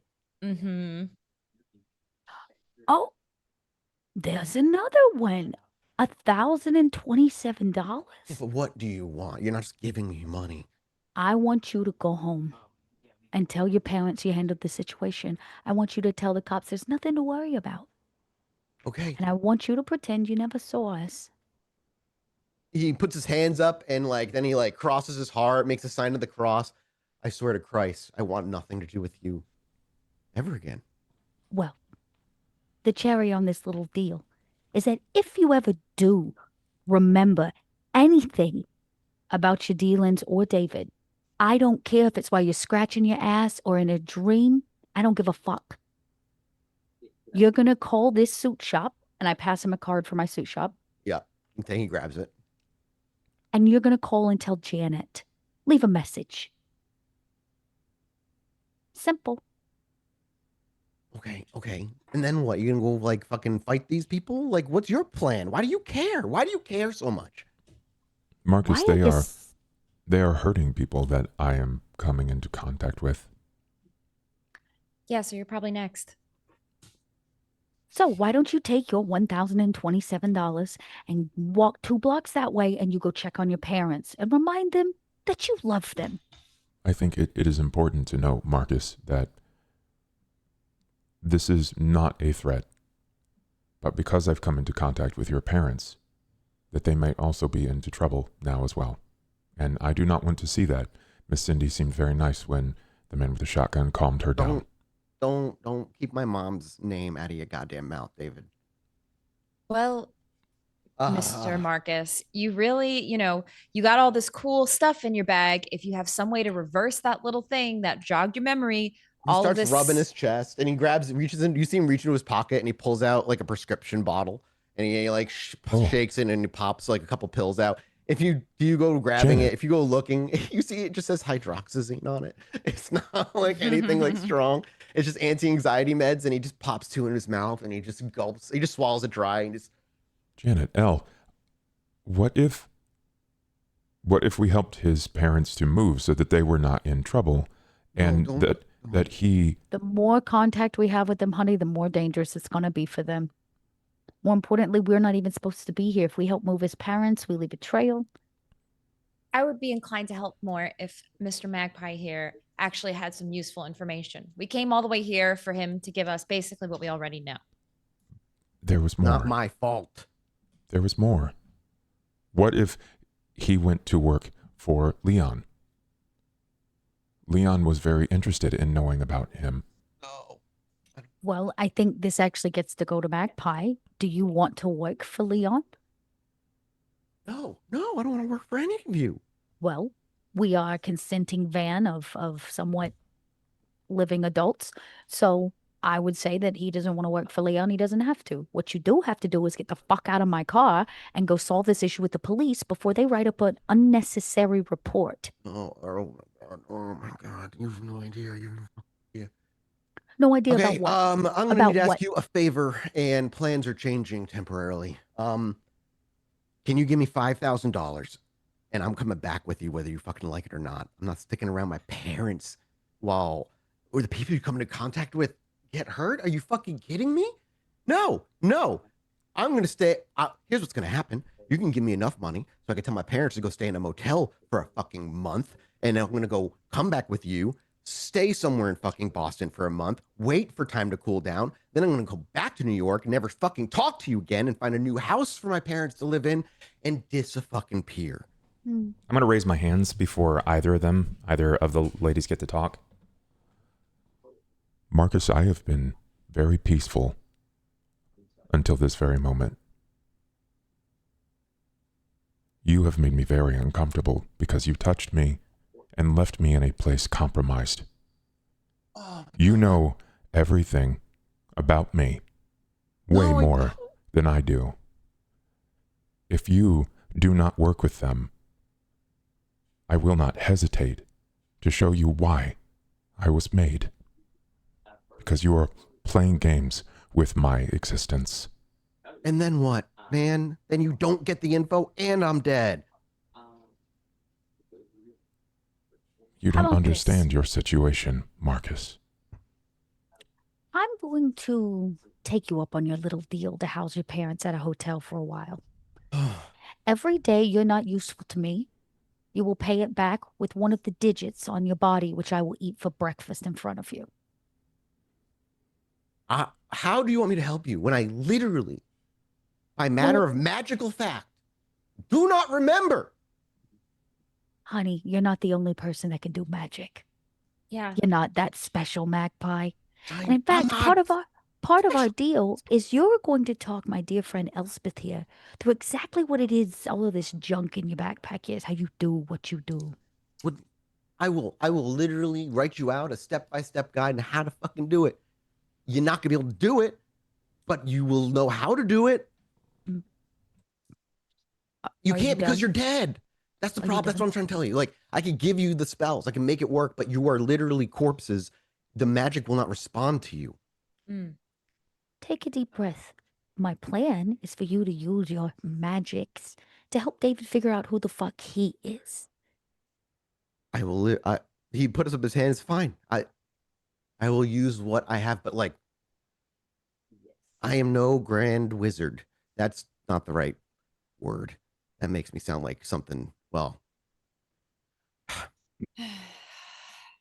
I'm not a warlock, man. I'm a self-taught. I'm like an indie pop artist who never gets seen. I fucking found something once and figured it out on my own. My shit's my own. So it's not like I can't warp reality. I can only do some basic shit that people find useful. I will tell you all about it. I'll teach you all about it. And I will do some whatever you want me to do with it, but I don't want you to get your hopes up that I'm gonna be able to like fucking become Wanda Maximoff and do something for you, because I can't. The Scarlet Witch. I don't know her. Comics. Do I look like I read comics? I don't know. Everybody, like, listen, nerds are everywhere nowadays. This ain't the fucking 80s and 90s anymore. Magpie, do you know the last time that a man frustrated me as much as you? I put a bullet through one of them and I took the tongues of the other two. Okay, I agree. I agree to your terms. I agree. Wonderful. So, I will begin moving money wherever you want me to for your parents. I just want to give I'll them clear cash it. and tell them to go to a hotel. Well, Motel. You can't show up at the house Hotel. now unless you go clear the Oh. police report. Yeah, I mean, like, he shakes it. I will.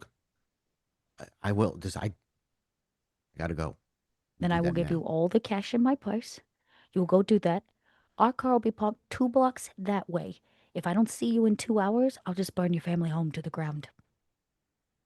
You just see the blood drain out of his face and just kind of goes pale at that threat. Looks at David, probably getting a stern look from him too, finding no comfort elsewhere. And just nods, says, yeah, I'll be there in an hour. Put your wings to good use, Magpie. Piss off. He opens the door and steps out. You probably don't even fully bring the car to a stop. Nope. If I could kick him out with my foot, I would. The backpack's left with you, obviously. You go park. Any conversation between the three of you want to have? Or do you wait in silence? You know, the plan was not to bring him back. But I guess we're bringing him back. David, how do you feel about having Magpie back? I don't know if David really has the words. I think there's a rigidity, like when you get a read on him. You know when someone's like tense and they grit their jaw and you can just see like the muscle in the jaw just kind of shake and undulate. That's sort of happening, and he's trying to kind of come to terms with it, but that's the closest I think David's been to rage. Ooh. Let's talk about your feelings, David. I do not know what to say. Well, we'll start with the simple sentence, I feel blank. I feel regret for breaking into the home. That is a very understandable thing. Your feelings are valid. But you did it for the right reasons. And nobody was injured, right? Everybody's okay. Doors can be replaced. Mm-hmm. Okay. How else are you feeling? Overwhelmed. Okay. What has made you feel so overwhelmed? Is it Magpie? Because I feel overwhelmed too. Yes, it is Magpie. Okay. What's so overwhelming about that man? I'm having a hard time putting words to it. Okay. Well, that's all right. You could write them down. You could interpret them, dance them, if you want. I just need time to think about it. Well, honey, we got the whole ride back to Boston, so buckle up. That is when Magpie gets back in the car. I suggest you don't take your frustrations out on him until we arrive back in our city.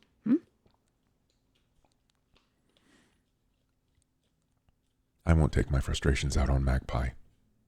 Okay. Not on us either, or yourself. You should really just maybe simmer on the frustration part. Anger never leads to anything good. I can assure you of that. This is my first time feeling this way. It is a heavy emotion, honey. Do you remember the first time you were angry, Elspeth? Really, truly, like to your core, angry? I remember Did you do anything you regretted because of it? quite a few things. So, think about that, David. Anger leads to even more regret. It weighs on him. When you say that it weighs on him, you can tell. But he becomes the statue. He just sits. There is no movement. The fuck is Magpie? So tired of waiting. This is as bad as the carpool line. As after about a little over an hour, we'll say, we can see the silhouette of Magpie kind of running in your direction. The cop lights have ceased by now. And just as he reaches the door and grabs the handle, we'll cut to black and take a break here. And we will be back in a few minutes. Go get drinks, the usual, and we'll see you soon. All right, guys.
Hello, everybody. Welcome back from break. We're just gonna jump back in. Yeah, we'll pick up at the scene as we see Magpie from the inside of the car, kind of running up to the car. He's not like you can very clearly tell he's not delaying, he's not dilly-dallying. He's running. And as he gets to the car, he throws open the back door, kind of jumps in and shuts it. And you just see him go, okay, I think we're gonna be okay. You think? Did you tell your parents not to say nothing? Are the cops gone? Yes, the cops are gone. I told them exactly what you told me to tell them. I told my parents. Not only was it just a big misunderstanding, but not to say fucking shit, to just go and stay at a hotel for like a month or so, enjoy themselves as best they can, and just don't go back to the home while all of this shit just gets taken care of. They're not going to say a word. I know my dad. He made me a promise. He's not going to say a word. Same with my mom. My mom is also not going to say a word, but I don't need to make her promise. I know she won't. I kind of adjust the mirror on the whatever I'm driving, and I go, Magpie, I'm proud of you. You did a very good job. There's not there is no sense of like, you don't see approval or like a job well done. He just you see him kind of almost disassociate, and he nods almost like he hears you. Now drink your milkshake and buckle up. He mindlessly just kind of takes a sip, just not from because you do use discipline.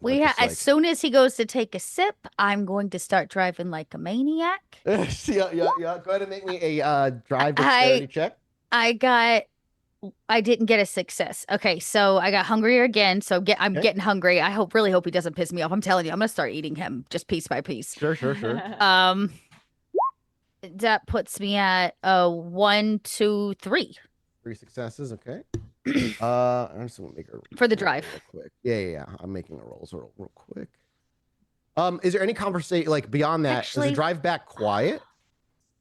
I mean, I'll play the radio. Does anybody got any preference? Want to play DJ? And were you going to use a willpower or something? Sorry, did I cut you off there? I can only use one. Okay. Based on how today's gone, I'm not sure it's worth it. Yeah. There. Okay.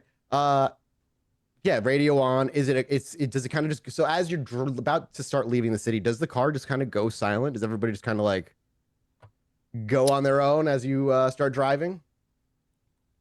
Yeah. So make sure if you have conversation to have, you have time.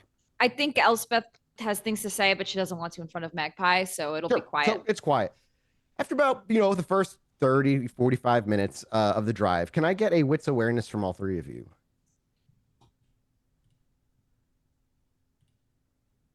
Yeah, okay. Can try.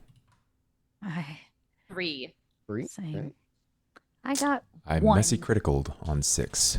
Same. Jeez. Um, Messy don't- do you have a compulsion?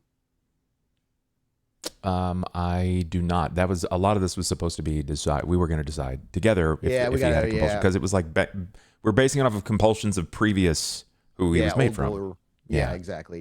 Yeah. Okay, we'll get to that then. For now, there's not really a messy critical way to say this other than David, and I think Elspeth would have the suspicion, and it is confirmed when David says something. You're being followed. You've been being followed for about 20 minutes by a tinted window, dark, like a black car with no license plates. They are not far behind us, but we are being followed. Oh, That would- we're being followed? We're not being followed. Now, like, adjust the as you mirror adjust again. as you adjust Oh. it, you see the car, like just one car behind it, and it's moving off to the right lane as it's driving upward. Pacing you. Is there like an exit or something? Like, Yeah, I just don't want are to you trying stop to- in the middle of the road. I just want to be able to pull over a Yeah, I shoulder. was like, basically, are you looking to like get away from them, or are you looking Nope. to get off the highway? No, when the police, Janet knows what the fuck is going on, okay? The moment I see the black car with no license plates, we got two options. Worst case, it's hunters. Best case, it's the sheriff or maybe a hound. Sure. You know. So what? Am I gonna run from the police? No, I am a classy lady. I'm gonna pull over, adjust my cleavage, and pull out my license. So I roll my mirror down, and I pull off to the side of the road and let the car kind of pass. And if they stop, they stop. You drive off the highway, and as you come to a stop, as you pull off the highway, one car would pull off with you, and then you'd see a few more cars when a second car also pulls off. As you move off to the side and park, one pulls up behind you, and then one pulls up in front of you, boxing you into a position. Okay. Do you throw it into park or anything like that? Oh yeah, I'll throw it in a park, and I'm just waiting at this point. Somebody will make themselves Yep. known, I would think. Yeah, one of the doors opens up, and as somebody steps out, you don't see anybody in a police uniform. You do see somebody just dressed nicely, not in a suit or anything, but just kind of like business casual. And as they walk up to the front window, is the window already rolled down, or Oh would yeah, you- I'm just yeah. Yeah.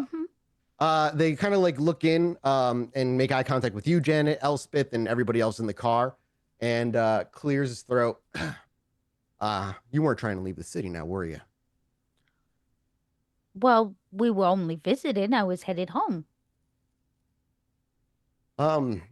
He looks to the three of you, and then doesn't really looks at Magpie briefly, without making yourselves announced to those who run the city.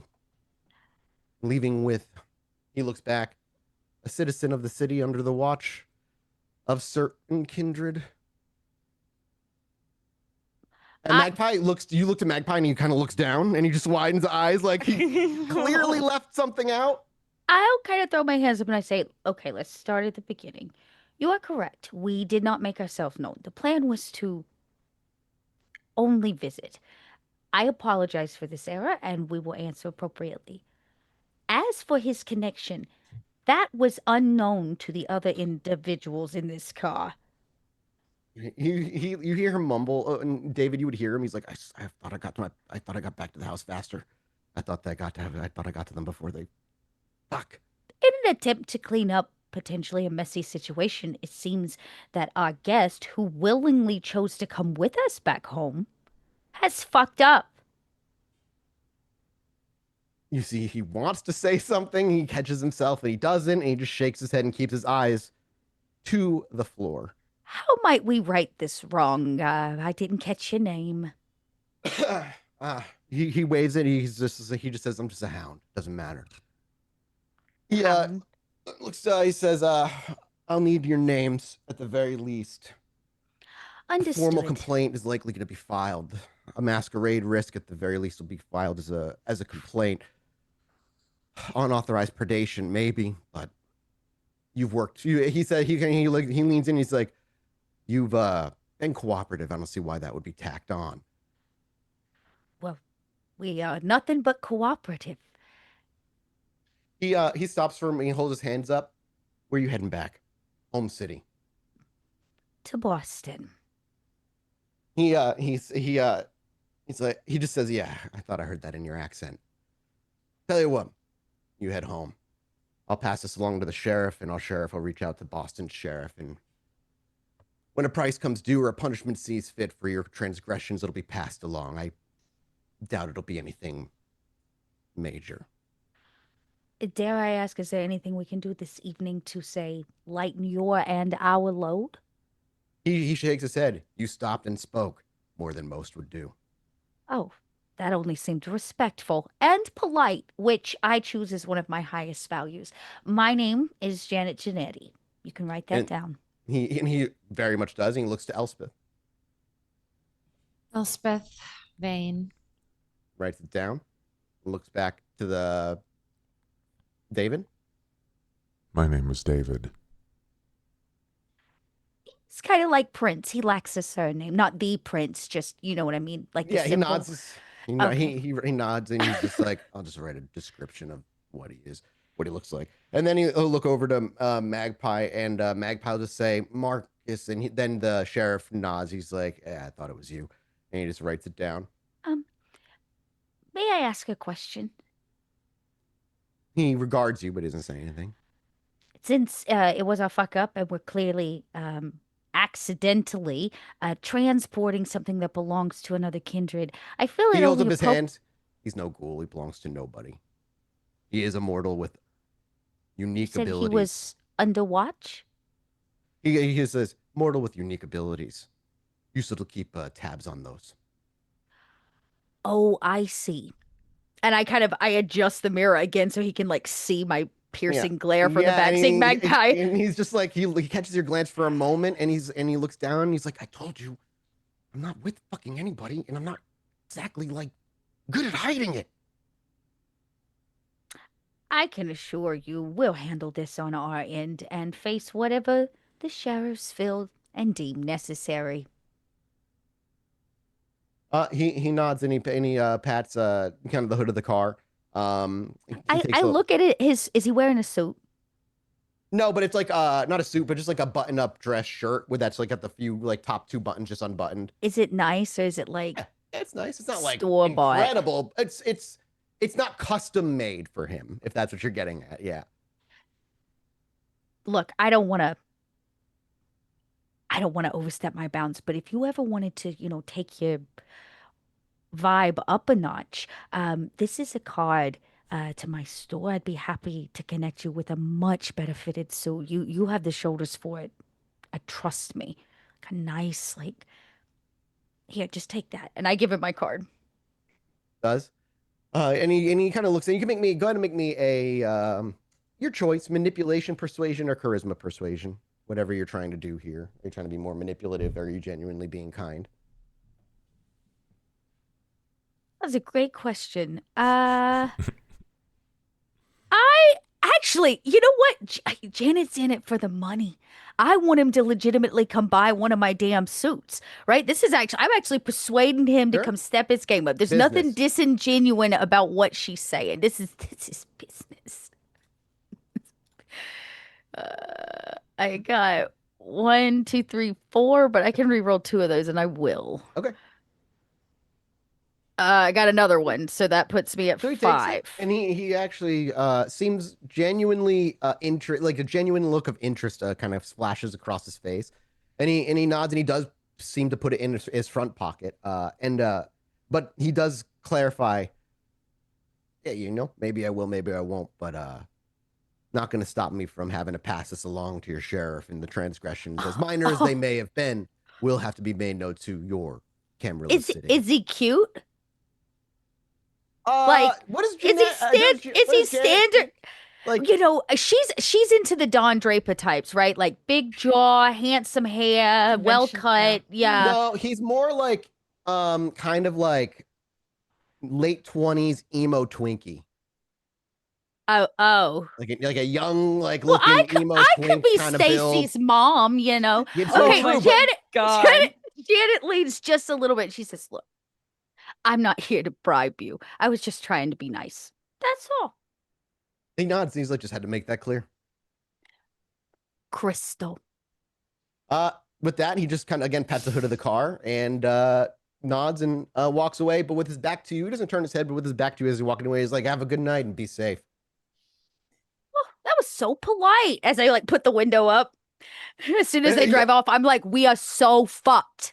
Oh my gosh. This is so bad. We are so fucked. I told you all I didn't want to go to New York. Well, we didn't know this was You gonna did. I will happen. tell you right now, just because like you avoided the worst of the two charges I was gonna level at you if you did try to leave. Oh, Janet knew that. The moment that that she knew the best we could do is just fess up, right? Yep. The best we could do is just fess up and own up to it and apologize when we can apologize.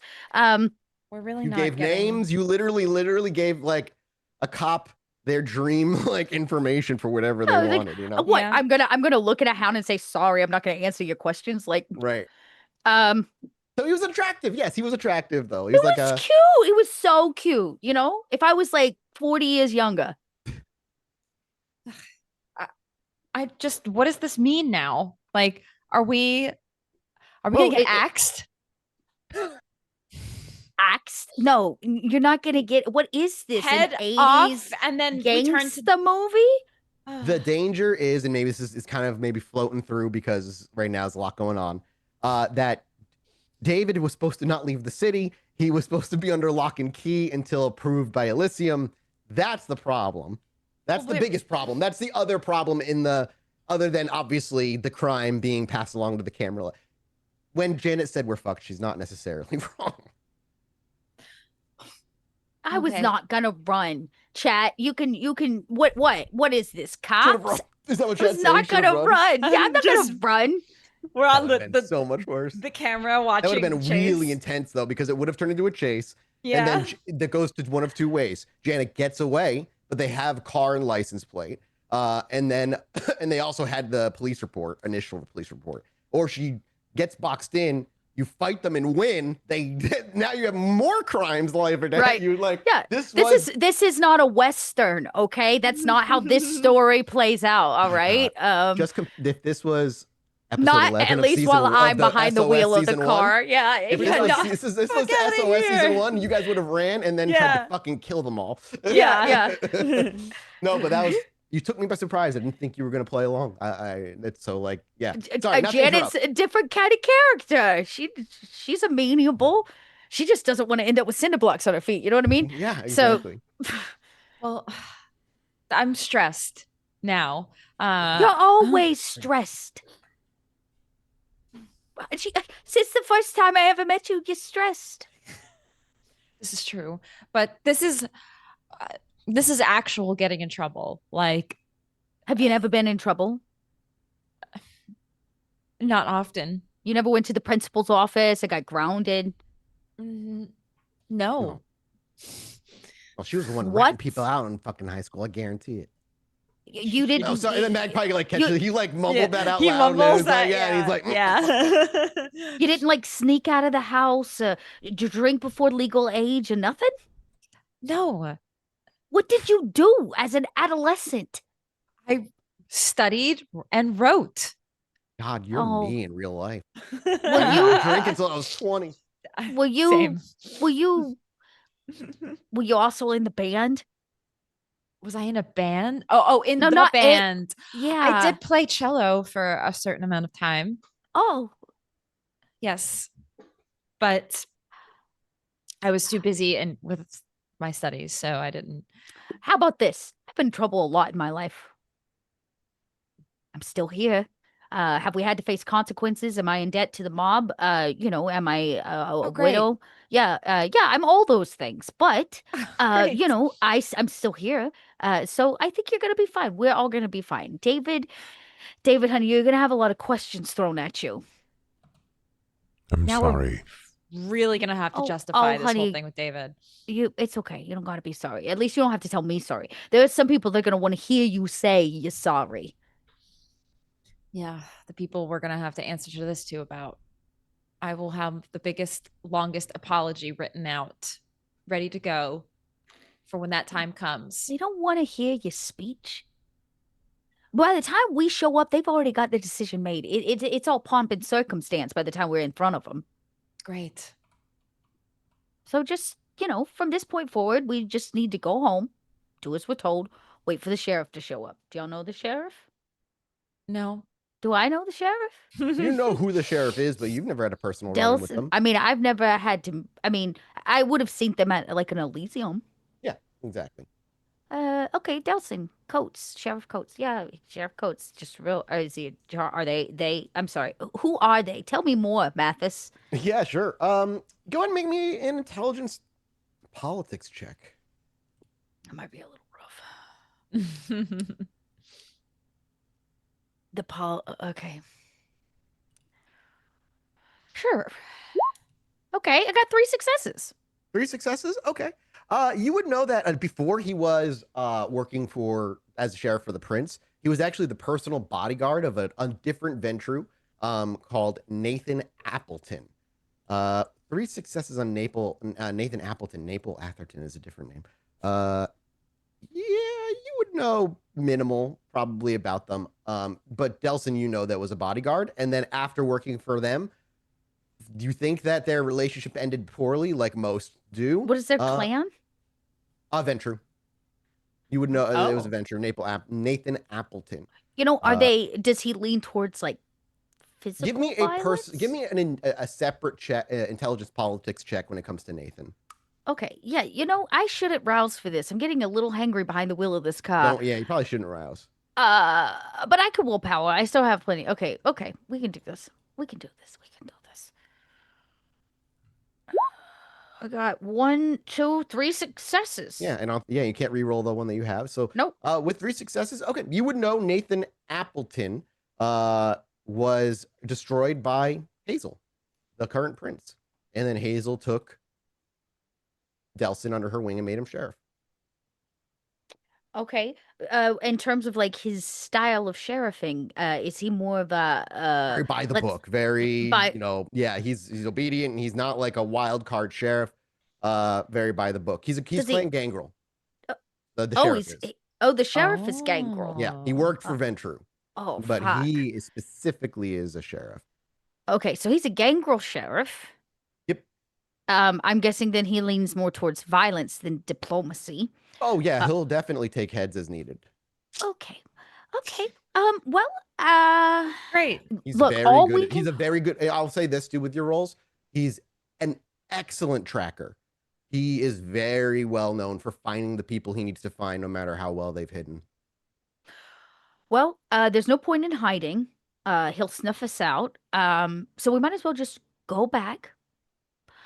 Elspeth, to assure that your shop is not impacted by this, I suggest you stay My for a shop. while in the house. Just stay at the house for a little bit.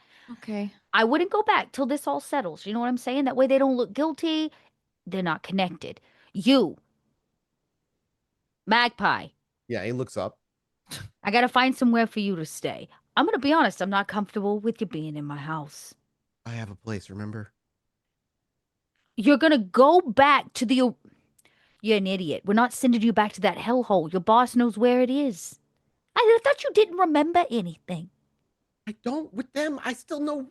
It's not like I wiped my memory of every Well, incident. I wiped my memory of their identification and the specific conversations that I had with them. Mm-hmm. And how they Okay. look, obviously, it's part of their identity. It's part of the whole identity spell. The identity spell. Well, ritual. Yeah, to make me forget. Did we go over this? I will show No. you how to do it, all that stuff, remember? The more you talk, the more information you give me, which I'm really appreciative of. But your voice in my head, it's kind of like driving a needle through an eye. So until we get there, and based on the level of hunger I'm facing, I'm just going to suggest we all stay calm and cool and collected. He just I'm gonna nods. find- He doesn't say anything now. He's like very quiet. I would like to find you somewhere else to stay that is at least under one of our purview, considering the fact that more than likely you're going to have to show with us when the sheriffs appear. And I need you at quick grab, if you know what I mean. Okay. You want me to find a place on my own, or you want to find a place for me? I just need you to be agreeable. Stop asking questions. I'm not asking questions. You just asked a question. One question. It's one.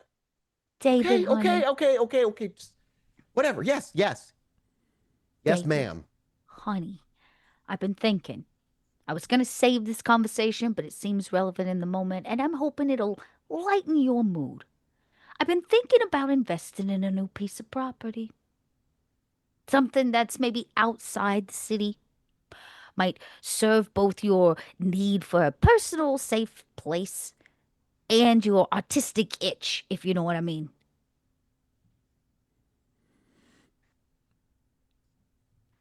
I don't. I'm sorry. I'm. My mind is a bit clouded right now, Janet. All those emotions.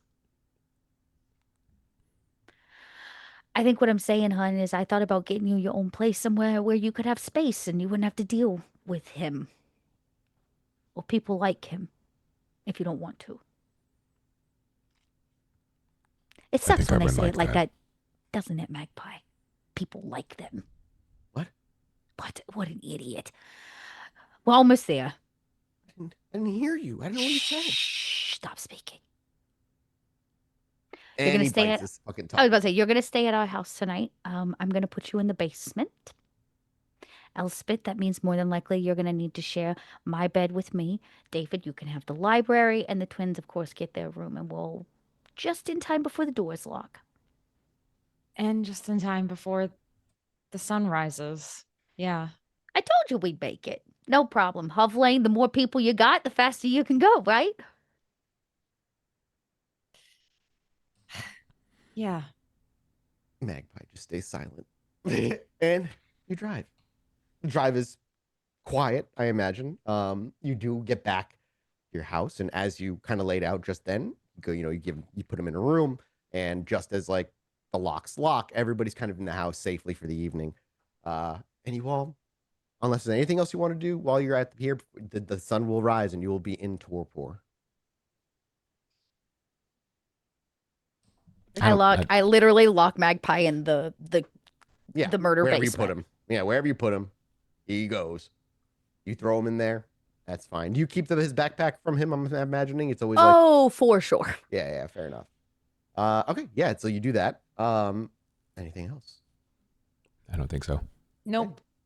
You all fall asleep for the evening. Rouse check for the next evening as it comes. Oh, it's gonna be so hungry. I might eat Magpie. Oh no, I gotta rouse first. Oh, I got Everybody one. succeeded. Also good. How does again with the superficial damage? How does that fall off? It's automatically when you rouse, it's like 3. I think you heal 3. Okay, then I think you heal 3 automatically that's overnight correct. if you don't heal them so you're just gonna heal automatically. You Okay. wake up fine. Okay, thank you. Yep. I imagine as the morning goes, we hear Dolly Parton, all that stuff. As like the usual kind of flashing montage happens, you all get together, leaving Magpie probably locked down there until you know what you want to actually do with him for the day. But yeah, go ahead. Welcome in, Raiders. I think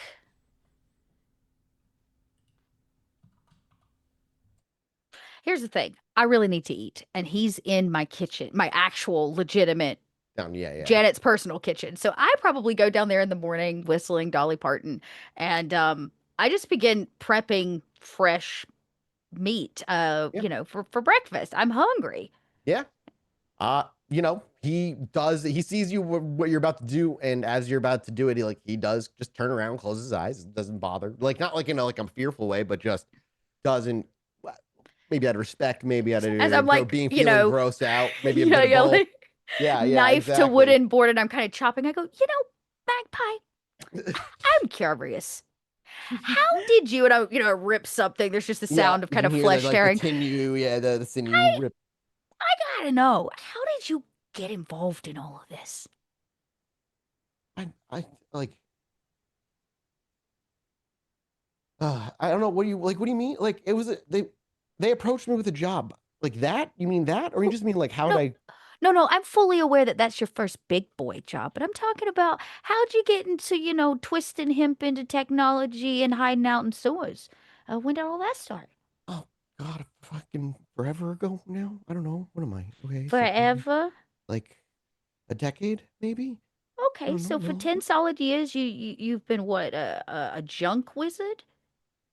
Sure, that's somehow yeah, that works. Junk wizard. I don't know. Like I just yeah, I just found something written down in like the notes of a book from a library I was reading, and God, the specifics of it's been so long now, I can't even tell you what it was, but it led me down just a curious path of occult interest, and I started trying things, and it started working, and here I am. Like I said, I'm not like anything off, not like you, not like any of you. No, no, no. That's why I'm like, I don't know if I can help you. You know, like my skills are good for people like me who have no skills, but you guys have skills and then some. So like, What do you actually know what do you mean? about us? You live forever. You're super strong, and you drink blood. Um, and you're super strong. I don't really deal with you. Listen, Well, I only kind of figured out that you existed because I was contacted to do a job, but I didn't really doubt it because, like, what? I figured out magic. Of course, you know, vampires are real. You know what else is probably real? Ghosts. You know what else is probably real? Werewolves, leprechauns, tooth are you, fairy. They're probably all real. are you done? Yeah, and this is all while his back is to you, by the way. He's Right? like And I'm talking at like, the wall. I go, let me clear a few things up. Much like humans, which we all, by the way, were once, Yeah, yeah, you're walking corpses. I know. we're all a little different. We're not all exactly the same. I've met much more enjoyable humans than you for company. Yeah, I've been told I'm annoying. That is a quaint way of putting it. Some of us feed in ways other than blood. Some of us require a more specific taste, a proper palate. You might actually say that we have advanced beyond the need for food in terms of cooking. That's It's not how easier. evolution. Usually, evolution works in a way where the easiest way to consume something is like the way you get your sustenance. So you're hyper specific. Sounds more like a mutation, scientifically, probably. Call it what you want there, scientist. Unless I just have a. I like to read. Oh, really? Fascinating. What But is yeah, the absolute like deadpan fascinating. what is your favorite thing to read? What Oh, is science fiction. well, I imagine you've got all kinds of ideas floating up in your head. Just nods. Magpie, I want you to understand you being here is a pain in my ass. Yeah. And I'm really just not sure what to do with you. Why don't you fucking put out some applications and get a job for once? Yeah, yeah, yeah. I know. Oh, honey, I'm not your mama. No, more like my dad. No, I'm not your dad either. I know. It was making a goddamn I'm the God. lioness, and you're staying I in know. my den. So I'm just really torn as to whether I should eat you or figure out a way to use you. Because other than that, you're just breathing our air and we don't even need to breathe. Then let me go. I'm just gonna go hang out in Let Boston you for go. 30 days and then Oh, disappear. no, I That was what can't. we said was gonna happen. I can't let you do that because you see, Magpie, your little book reading, super smart, magic little brain is key to us not being in trouble. And I just have this inkling that you are keeping secrets from me, from us. Yeah, everybody has secrets. Here's the thing I know someone, and he is so good at getting Oh, out secrets. can I? At what point do threats Oh, honey, lose that's their? not a threat. I'm going to hand you over to the mob, and I'm going to let them, Right. get all the information out of you. Squeeze you dry like a little orange for my breakfast juice. And what happens when they give you the same thing I've been telling you this whole time? Well, then I will be reassured when I go to sleep tomorrow morning that you are, in fact, telling me the truth. But until that point, I just think you're a weasel. And So now is you're like a problem. is mob like shorthand for more whatever you are? Yeah, whatever you are. Like I don't know what you are. Vampires?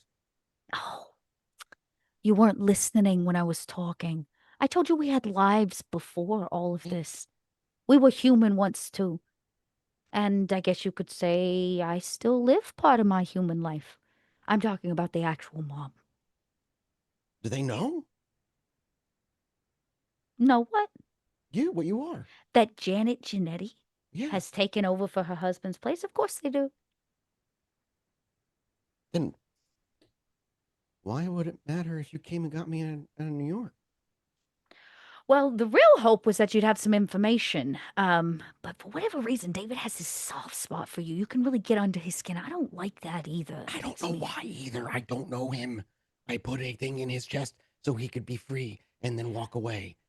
He was supposed to stay with me. He didn't. I didn't He stop him. was a fragile, innocent thing and came to you first, in which you used him as a MacGuffin object to some deal you made with two secretive people who asked you to wipe your memory. You make bad choices, kid, and they've gotten you here. And now But you work with brought the your shit mob. to You my do the shit. same thing. No, I don't do the same thing as you. Right. I think what I'm trying to say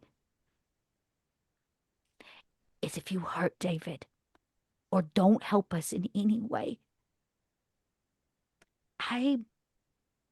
actually, since I'm paying your parents' hotel bill, maybe I'll just use them instead. How many times do I have to tell you? I will help you.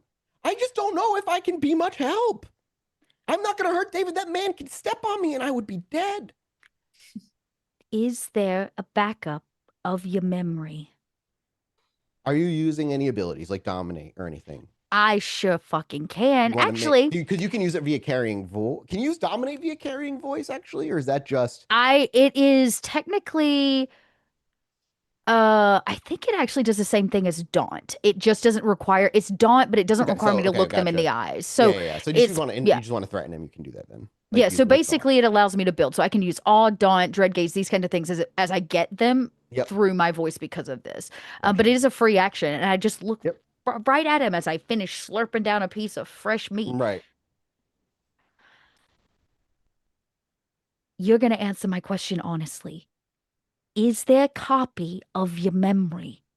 Go ahead and make me your intimidate roll with Daunt. Presence of 2. So you want a charisma?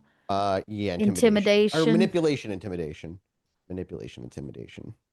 Actually, I just fed, so I will rouse for this too. Why not? I want the truth out of this little man before I have to hurt him. She doesn't want to have to hurt him. Manipulation, intimidation, plus the 2.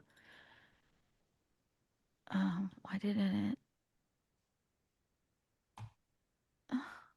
it? Why is this big this way?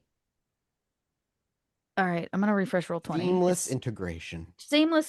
She's just having a moment. We'll give her a moment. She's letting tension build. We got a break. She did not. So we'll give her a moment. Okay. Let's just try it all over again. All right. We've got manipulation, intimidation, 2 for the rouse, 2 for presence. That comes out to 6 successes. Yeah, you critted. Nice job. I'll make a roll. It ain't gonna be high. He would need to crit. And actually, just for shits and giggles, because I want to break this man, I'm gonna re-roll the 3 that I can. Oh yeah, you got 3 failures. You could re-roll. I got another success, so it makes it 7. So, yeah, that's crazy. So yeah, 7 successes. You just kind of say that, and you say it like you just did, calmly, but with an unquestionable air of this is like your last opportunity, and if you don't, you're fucked one way or another. There is, as often there is, a beat, and you would hear him say, not meekly, but not authoritatively, yeah, yeah, just one. Tell me where it is. I'll give you Now. 3. He says, yeah, it's where do you think it is? It's here and where I was stashed, hiding. It's in the sewer. He nods. Yeah, you're not going to see it unless you're me. Probably. It sounds like we're going to take a little trip later. He nods again. He nods, not like surprised in any way. I kind of pat him on the face and pinch him. I was like, "You're doing so good. I'm so fucked. You will regret every choice you've made for the last 2 weeks. Stay here. Don't do anything stupid. And if you touch the body, I will actually kill you." Oh, you see, he hasn't even had it in him to like bring his eyes to look at the dead body. Yeah, what's left of it, because I've had what I wanted off of it. Fuck out of it. And I go back up, and this one I manually lock behind me. Elspeth is probably. Oh yeah, Elspeth's probably just hanging out with David at this point. David, how you feeling? David, I want to ask you a question. I know you threatened him. Did you mean it? Yeah, no, I'm as with complete sincerity. I think that's there's a certain rage. That's another potential stain. Do you think you should take one? Rage. I don't understand. I don't think he understands the capacity for rage. He's trying to grasp at it. It's more than just anger. But he's carrying a weight, right? Like there's a weight on him. And what does that look like when he's forced to that precipice? Yep. So I don't really know. Stainworthy? That's not my call to tell, boss man. I like, in this particular situation, because it was a verbal threat, the only reason I even posit a question is because if it was 7 humanity, I wouldn't even bother. It's simply because you're at 8. And 8 is like really high. And like, if you truly meant it, like you would kill this guy. I think it calls into question his response was not more to deliver harm as much as it was an intention to protect oneself. Sure. Fairly. Yeah, and then in that way, I could see not taking a stain. So we'll leave it blank for now. Cool. I come in with a big old plate of meat. I'm like, who wants some bacon? Elspeth and David are kind of like, God, if there was anything you guys would have discussed, it would have been pretty silent. David and Elspeth. I don't know. I think Elspeth would realize that David has been inordinately quiet, even for himself. Yeah. So unless you pry it out of him, it's probably not going to happen a lot. Yeah, she would probably leave him to ruminate. Stay silent. Well, I gotta come clicking through. I have good news. Oh, we can be bees. Sorry. I'm sorry. This is a stupid TikTok meme. Sorry. I have good news. Our dear Magpie decided to finally tell the truth this morning. It only took a little bit of prying and a lot of threatening, but he has revealed that, in fact, there is a backup of his memory, and it's hidden in his little sewer hole on the south side of Boston. All of this for that. Okay. That being said, he can stay downstairs rent-free as long as, he doesn't make a mess. Or until he's needed. Okay. So we have to go find it, right? Yes, he says only he can see it, to no surprise. So we'll have to take him with us, of course. Okay. Until then, I suggest we all sit back, take a moment to breathe, and reevaluate maybe the choices we made over the last 24 hours. We have to, okay. Why do we have to sit and think on that? And well, maybe this Janet would know this. Elspeth might not. This is gonna make its way to your sire, Elspeth. I mean, I suggest we clean up loose ends. We let the people know that need to know that some shit's probably coming down the pipeline. And other than that, I suggest that we stay put until we're meant to be found. Should I tell my sire that we did something bad and we're going to get in trouble? Do you keep secrets from your sire? Not really. Well, considering the fact that your shit also falls on her head, you might want to give her a phone call, honey. Yeah. I assume you meant that kind of Yeah, she doesn't have- proverbially because we don't use phones, but yeah, I'm gonna have to go and tell her. Phone home, kid, however you got to.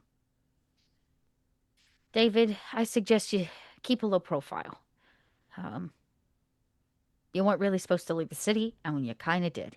Um, and we're kind of all in trouble for it, which is one of many things on the list of accusations the Hound made last night. So, you know, I acted foolish, and I'm sorry that we are in trouble because of it. honey, we all act foolish. Consequences are consequences. You can't run from them. You might as well face them. Plus, if what I said earlier was true about you defining the person you're gonna be, you gotta decide. Are you the kind of person that runs from your mistakes, or are you the person that fesses up to them? I will see them. I thought so. More importantly, I wanted to, well, I know we all may be a little tired of the car, but I thought maybe you'd want to see the location I was looking at. Maybe a change of scenery would help me. Location for what? Sorry. For David. Is he getting a new space? Well, I thought maybe he might want to check out a location I had been scouting to invest some money in, as cozy as my castle is. Uh, Everything's always at risk, and, a new business venture assures more capital. It assures more power with the Camarilla because I own more of the city. And this one in particular would set me up for some connection into real estate market, which is really great. And David would have all the art supplies he needs. That sounds like a good deal then. Want to take a drive? Okay, first I need to write something and then we can go. Oh. Well, you know where the library is, and, right drawer, paper, pencil. Okay. And she's gonna go head Elspeth. to the library. Okay. Elspeth steps away, heads to the library. David remains remarkably quiet, I imagine. Elspeth, what are you writing? I assume that if I can write a letter to my sire, that it would be relatively safe to send. Yeah, you could write a letter, absolutely. Okay. Put no return address on it usually is the best way to go about it. Yes. Do you want to write it and send it to me separately as like a full write out as a text, or you just want to give me the gist here? I think and let me know if this is something I might need to expand on more, but I think I want to send the details of there may be some things coming back to me due to some slight errors in a recent travels that may come back to home. And she'll be relatively vague, not like in case like some like hunter or something fucking intercepts this, it's not going to be super obvious, but just letting her know I'm in trouble and it's probably going to hit us at some point as just an FYI, and we'll send that out. Okay, it's written. It takes me probably like 5 minutes. 10 Yeah, minutes most. and she has a very nice little parchment paper that she keeps like kind of old schooly stationery, and writes this with a very nice pen, puts it in an envelope, seals it, puts a little wax on it, and sends it to the shop. Yep. With no return address. Okay. Easily done. Eventually, you rejoin the other two up front, and you're grabbing Magpie and heading to. Oh no, you wanted to show her. You wanted to show him the place. We'll come. First. I need Magpie to stew. He's just gonna have to sit in his stuff for a while, locked in the house. I'll leave, and one of the twins always stays behind, so at least there's somebody in the house. All right, yeah. Well, we just get back in. Maybe we take the other car, like my actual mom mobile, not the van or whatever. Like we take a different vehicle for a change of scenery. And I will drive actually through South Boston. And Jenny goes, little known fact about Boston.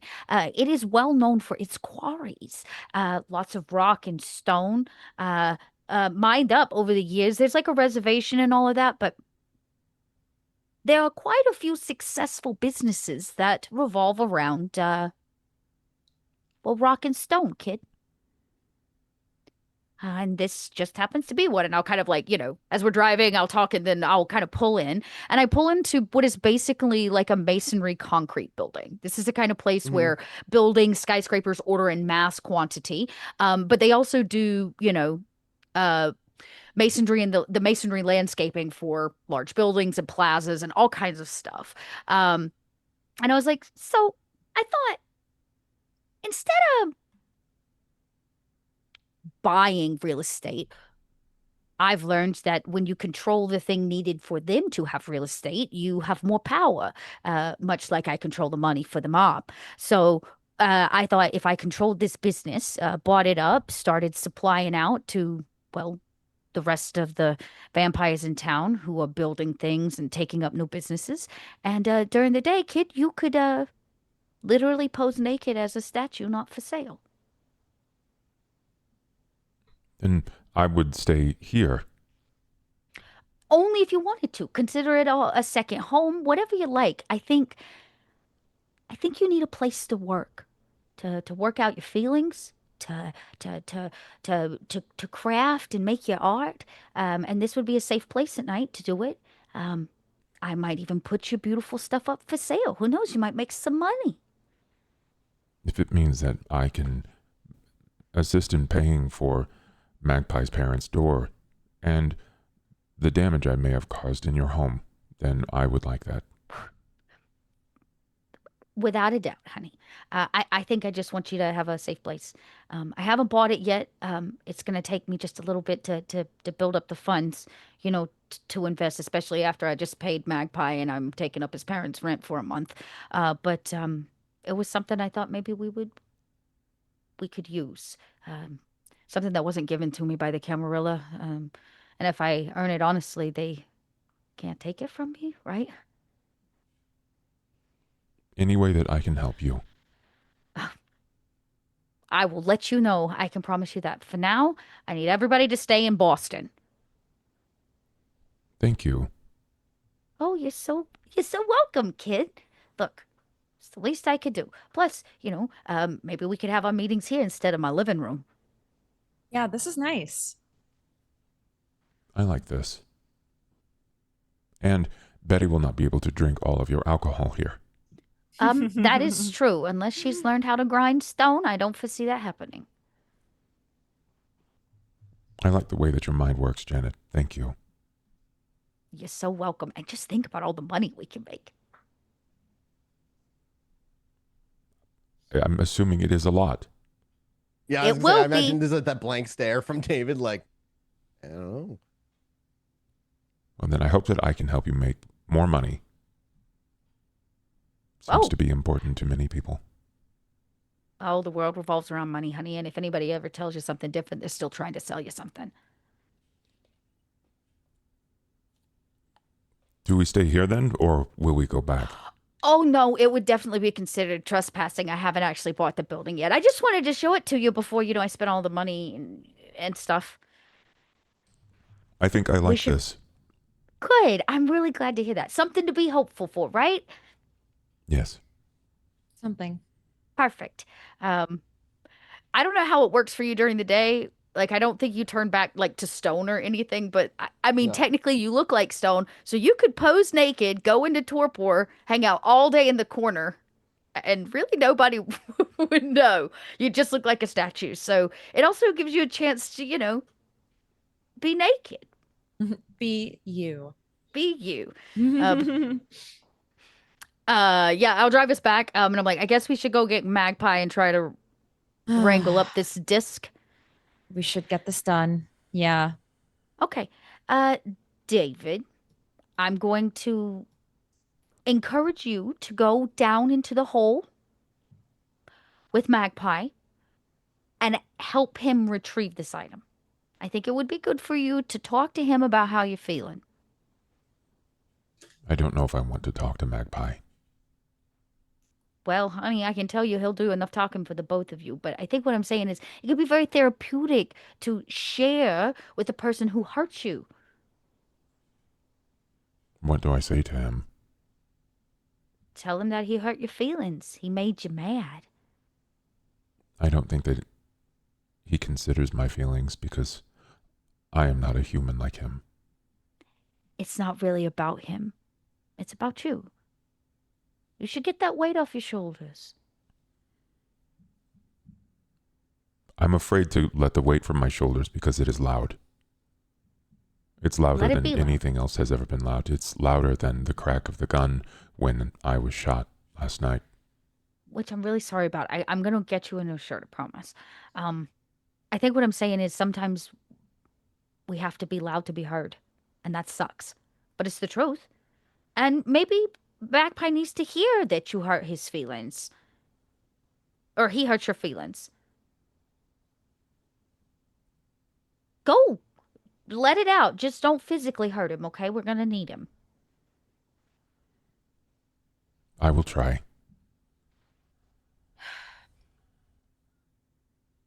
David heads over to the down. He's gonna be locked, but down. Yeah, to I'm where going to the leave meet- Elspeth yep. and I upstairs to have just a moment. We need a moment.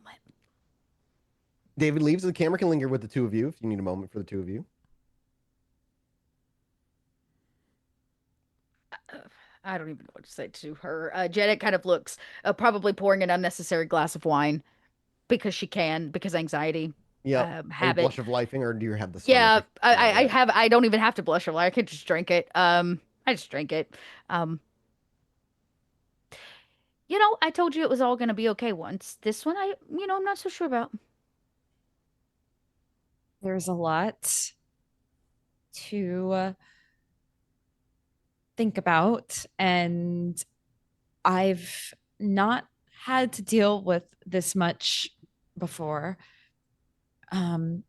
This is just way different than the things that I usually deal with in my day to day. And Well, so I have an idea. A thought. Right now, we don't have anything to come to the table with to bat for why we went to New York.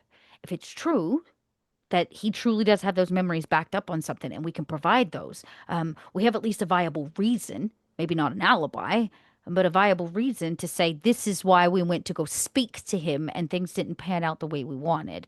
I still think we have a leg to stand on in the fact that we didn't introduce ourselves because we was coming and going. I didn't know all the rest of the bullshit. I can't promise Magpie's coming out of this one alive. I'm going to be honest. But it's not my job to kill him, so I'm trying really hard to just hand him over to the person who gets to rip his head off, yeah. As for the two of us, well, we're probably going to get more than a wrist slap, but I don't suspect we're going to lose our heads. Yeah, Janet would think it'd be very unlikely that would happen. There's too much value. More there. than You'll likely, we're going to end up owing somebody something for something. There's going to be boons involved. We're going to have to work it off. You may be temporarily banned from New York. Yeah, we may not be able to go back to the city, but who likes New York anyways? I didn't even want to go there to begin with. And, Yeah. I know that you have a way with objects when you touch them. I was wondering, when we get our hands on whatever this thumb drive is, he says is out there with his fucking copied memories on it, that you might work some of your Elspeth touch of magic on it before we hand it over. That way we have more to go on. I can try. I don't know if it will be much, but listen, you got to start having more faith in yourself. Every time you try, it doesn't work, right? You want to know why? Because you don't believe in yourself. Because I need to get better. No, there's only so much books can teach you. In the end, life is about living, kid. The practical experience is important. Yes. I'm telling you, if you had a little bit more faith in yourself, it might be a lot easier to put your knowledge into practical. Because you believe that you can do it. I believe you can do it. I wouldn't be asking you to. So have a little bit of faith in yourself. When I suspect your sire does, or she wouldn't have chosen you. Don't feed her golden child complex. If it means I get what I want. I know. I'm just, Jenna will feed you I'm just fucking whatever she around. needs to. I think what I'm saying is you have a reason to be proud. I know you've never been in trouble before, but obviously it's for good reason. Nose in books, A plus student, whatever, ass kisser. You made it. You're here. So stop feeling so down on yourself for not being good enough. Instead, why don't you go in there planning to show somebody something, prove yourself?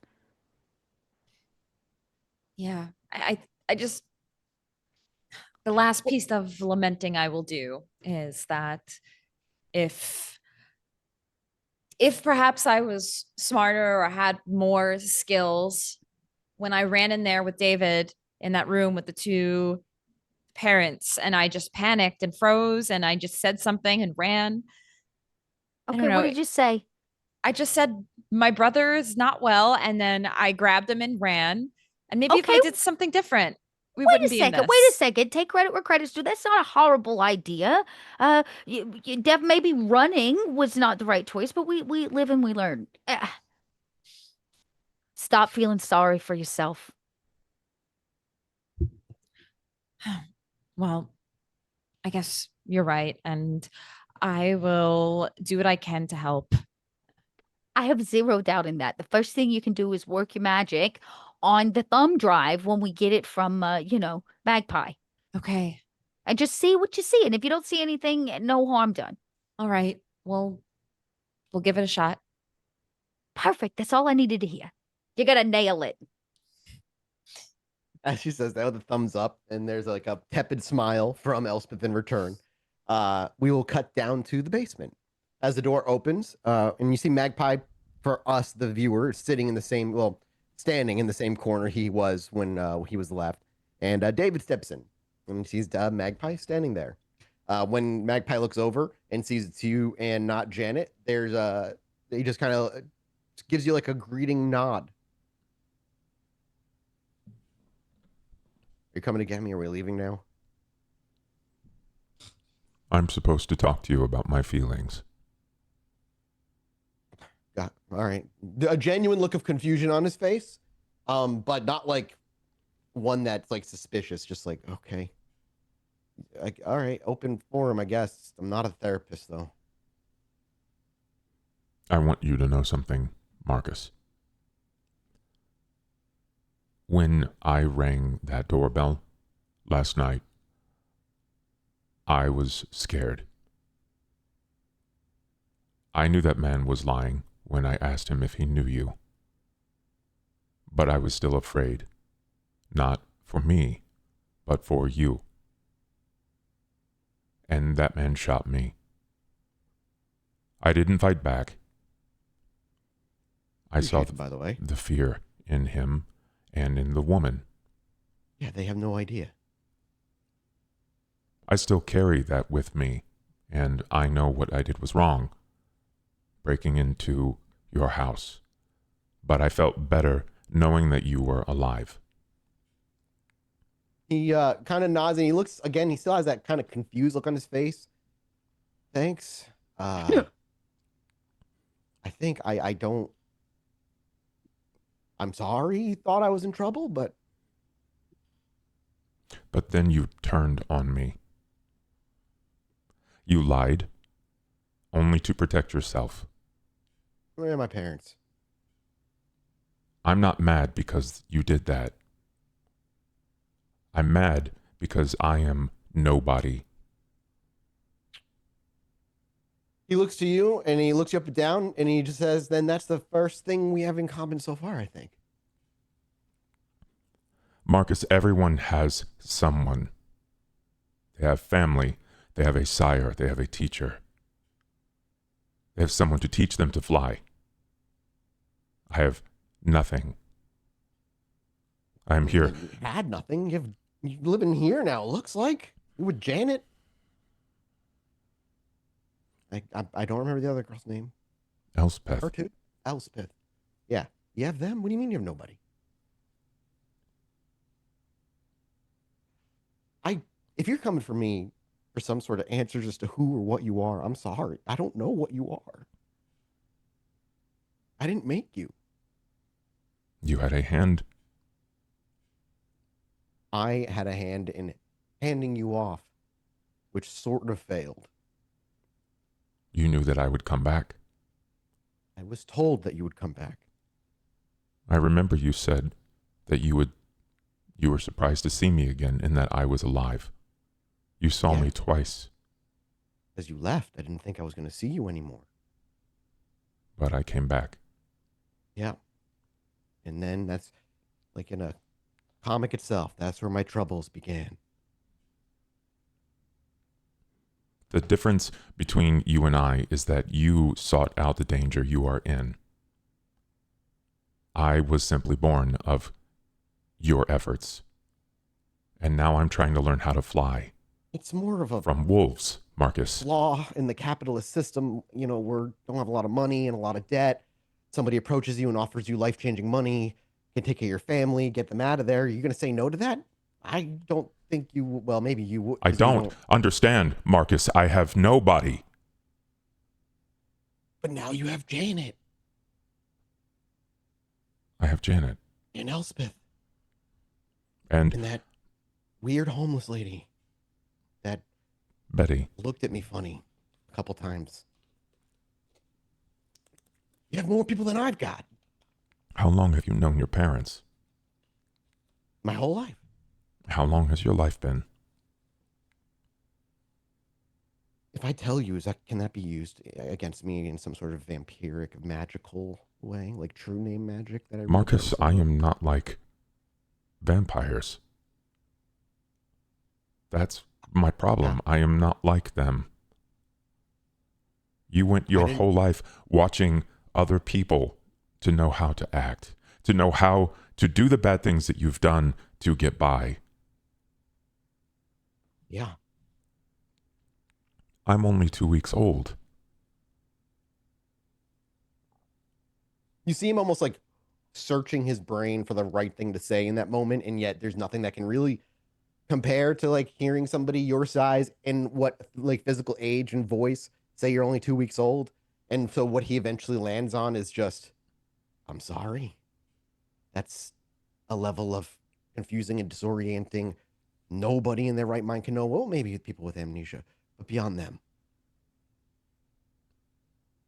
This That's led me confusing. to a place last night of experiencing something I have never felt before, and it was rage. Oh, And yeah, I guess. That's Well, something that I have to handle and control. And it's a weight that I am struggling to carry because it desperately wants to come out. And at your size, a table may flip. But You know, my at- dad tried anger management counseling before. You think that would work? I mean, if that didn't work, alcohol kind of works sometimes. I don't want to Joke. hurt It's a people, joke. It's a joke. Marcus. It's a joke. No, I know you don't. You're not like Janet. I can tell. I believe that I was made to be a weapon for someone to use. Oh, And I'm- please don't take what I said to heart. I was just guessing. I don't know what you were made for. A tool. I was used to be a tool. Well, as far as I know, tools don't talk and have a will of their own and desires. So they failed, I guess. They made a thing, a person, a human, an identity, a consciousness, which does bring the question of is consciousness fundamental or is it Marcus, generative please to stop work? talking. If a tool cannot have a willpower and a conscience, then why are you here right now when you are a tool to someone else to make me? It's a whole capitalism thing. Money. And you want my honest answer? Money. Take care of me and my family. My actions were not to cause harm to you, Marcus. My actions and the suggestions that I made last night were to see to your safety. I earnestly believe that if you went to see and meet Leon, that you would like his company, regardless of what he is, but because you have similar interests. Maybe. Would like to meet Leon before I start staying at his place. He runs an internet cafe. Gotcha. He plays video games. There are many men there who do not regularly wash themselves. Oh, is it? Oh, I get it. No, I'm not a big video game guy. He's not as much either. He likes breaking code. Okay. Like a hacker guy. Yes. I'm just struggling. Yeah, I'm struggling because I'm trying to protect you, and I feel like you are only trying to protect you. No, I use, like, don't get me wrong, I have a basic understanding of technology. I can, like, replace a part in a computer or a laptop, but, like, I don't know how to code. I'm not a technical wizard. The computer parts are kind of a metaphorical stand-in for what I want them to be in the ritual. It's not like hacking. It's a more physical representation of my idea of what I want to happen, and it kind of works because it was an accident. You know, I use a hard drive to put memories in because I know hard drive is where things are stored. I made that connection, kind of brought them together after a few different trial and error over the course of a few months. I was able to figure out a way to actually copy my memories in there. Took me another year before I figured out a way to, like, delete them out of the hard drive, and then another 2 years before I figured out how to delete them out of my brain after transferring them into a hard drive. You see what I mean? Like, I'm not a coder. It's just more representative. No, Marcus, I don't understand because I'm only 2 weeks old. Yeah, I don't think Janet would understand either. No, I think she would. I think Janet knows more than she lets on, and I think that I am more than simply a friend, that I can still be a tool, and that I'm trying to not be a tool for others that are masquerading as my friend. Well, you're doing better than me at that, I'll tell you that. And he just kind of gives you, like, a sarcastic, like, nod. I just want to know who made me. Well, you might get your answer. Or at the very least, who you were supposed to go to.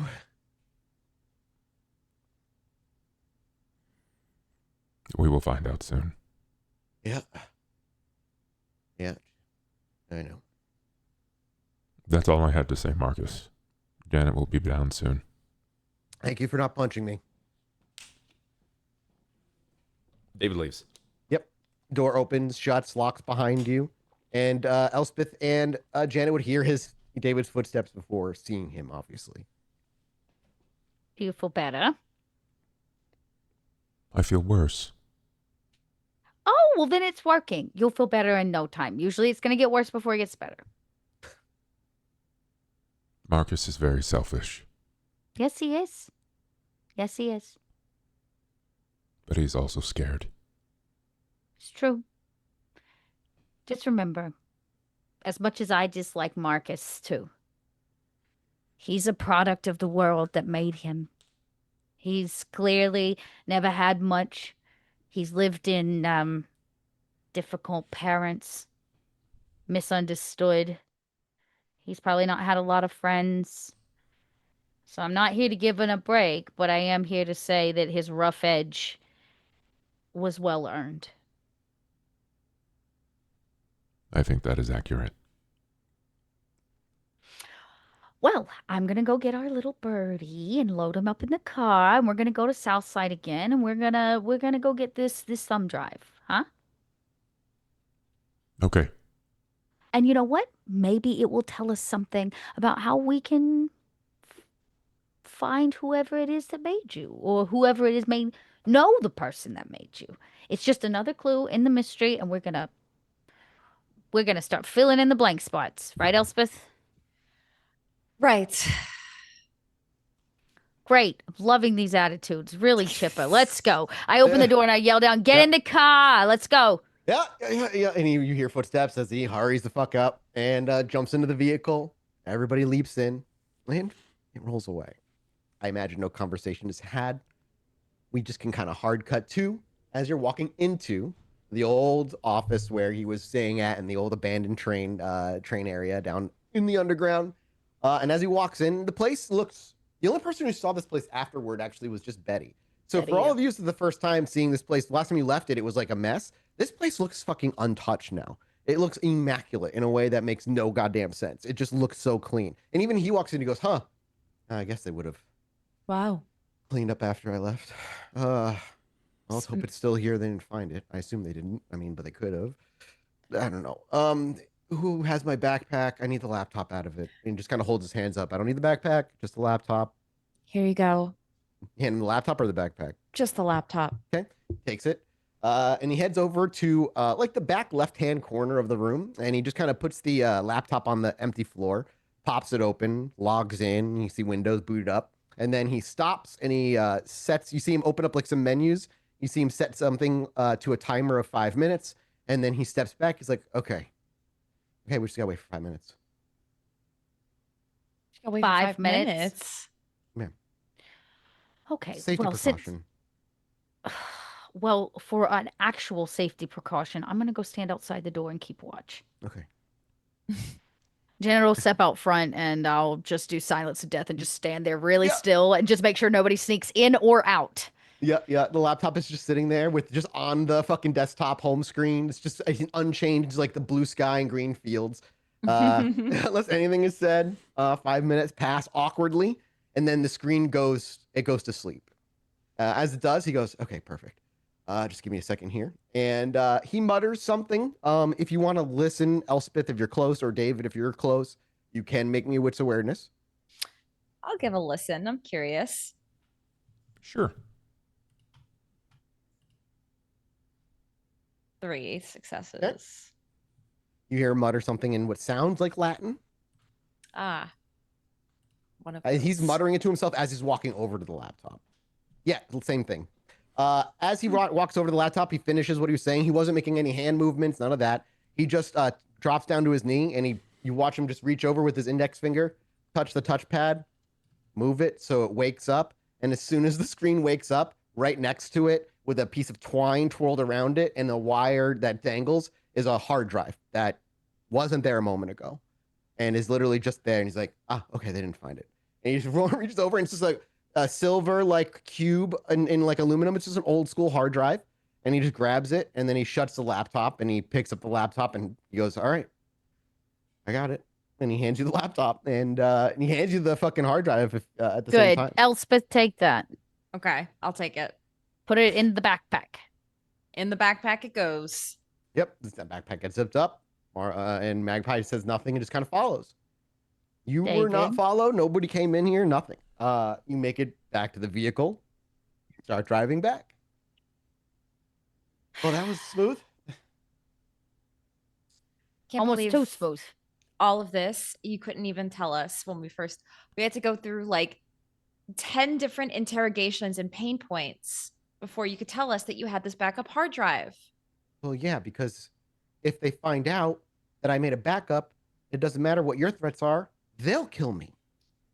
Magpie, honey, you're dead anyways. Right. What we are trying to do right now is clearing your soul, helping out the needy, like David. If I'm fucking dead, you better promise me that my parents will be fucking taken care of, because they know none of this shit. I literally took the job to get them out of New York.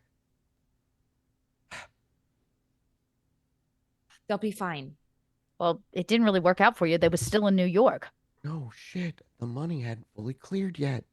It's been like Wait. Shh. What did you just say? the money isn't fully cleared yet. I've gotten from my bank. Stop I've gotten talking. Stop. You got the notification. We'll go into the house right now. Let's go. Everybody in the car. Huh? Okay. I can't hack, so you know. I clean and move money for the mob. The one thing I'm really good at is tracking money to and from locations, honey. Yeah, but it's even to another state. Yes. And that would involve. Wait. We're going home. You're going to look into the hard drive? I'm going to look into his bank account, huh? Let's see what you're spending all your money on. I mean, you're gonna see nothing. So you drive home. Unless you want to, like, I assume you do a regular drive. You're not doing a dexterity drive. Yeah, no, we don't need to draw any attention. Yeah. We're just, You make it home. right now, Janet's going, okay, So if it's cleared, it's still attached because the money hasn't moved. Like she's like trying to figure out how maybe we can find where the money's coming from because we can get information from that. You will absolutely. I mean, Janet would assume because you know how the mob works, and if this is coming from Kindred, like he's saying, then it's going to be shell company after shell company. It's going to take some time to get through. This is what she does. Yep. Like that's how she moves money around. Might as well try to find that. It was that when he said that, she was like, oh, I can do that. So yeah, let's go back to the So you make your way back to the house, and do you have Magpie just go back in the basement? No. I'm gonna need. Well, yes. Technically, we're gonna go through the basement to the back room of the store where I do all of the money business. Elspeth has the hard drive. Should I watch you do whatever with this hard drive that you can, Yeah. How do we get the memories off of it, kid? Yeah. Only I can do that. Weren't you gonna? Oh, you wrote it out or whatever, right? I can write it out. I haven't written it out yet. Okay, well, I mean, I can watch demonstration and you can write it out and we can see how this works. You need at least a fundamental grasp of basic Latin. How about this? I studied Latin. Maybe you do. Yeah. Yeah, there's some things that incantations that I have to do in Latin sometimes. So how many points in academics do you have? Yeah. Is that golden child bookworm? What's my specialty? My specialty is in research, but I do have a specialty. That's fair, but still, you have two in academics, and how much in intelligence? 2 and 2. So it's a 4 pool of base. That's before rousing.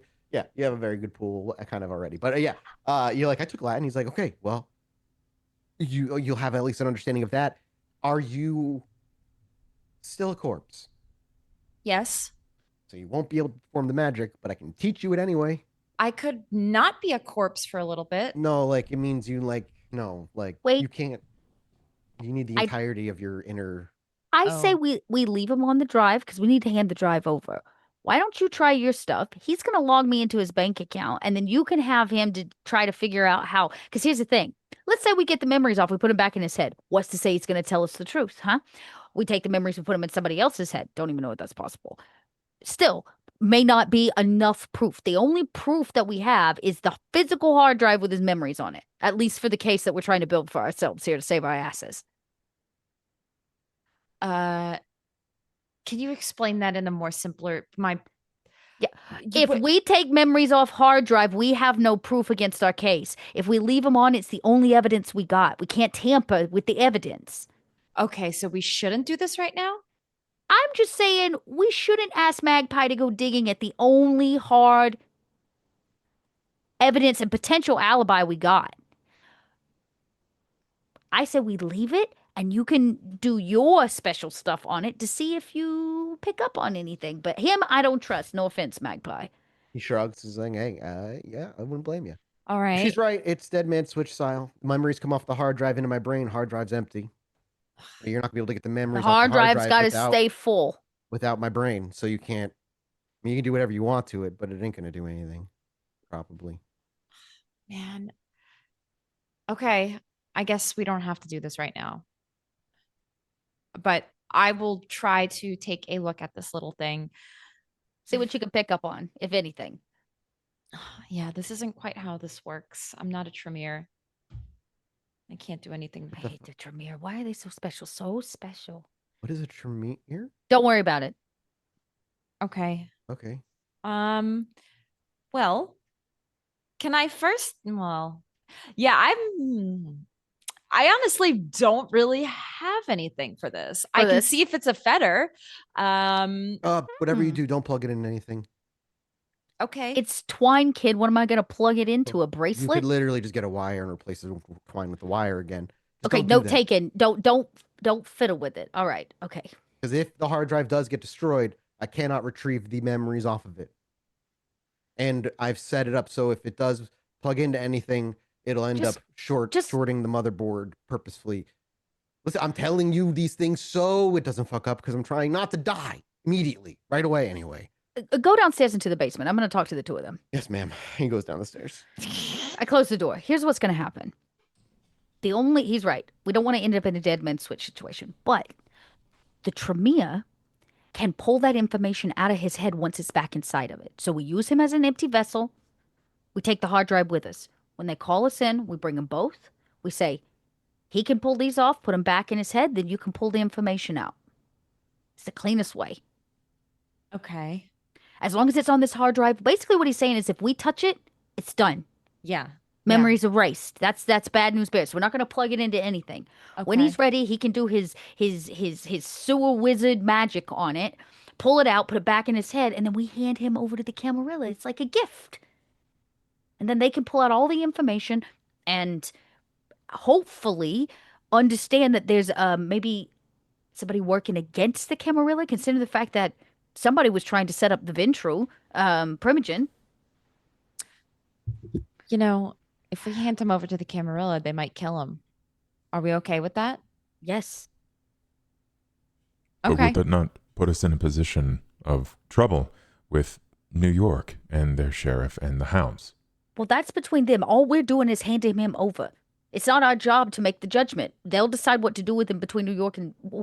I don't care what they do with him once we hand him over and it helps clear our name. What we need is a good damn reason to have crossed the line into New York. And he is that good damn reason, along with the memories on this hard drive.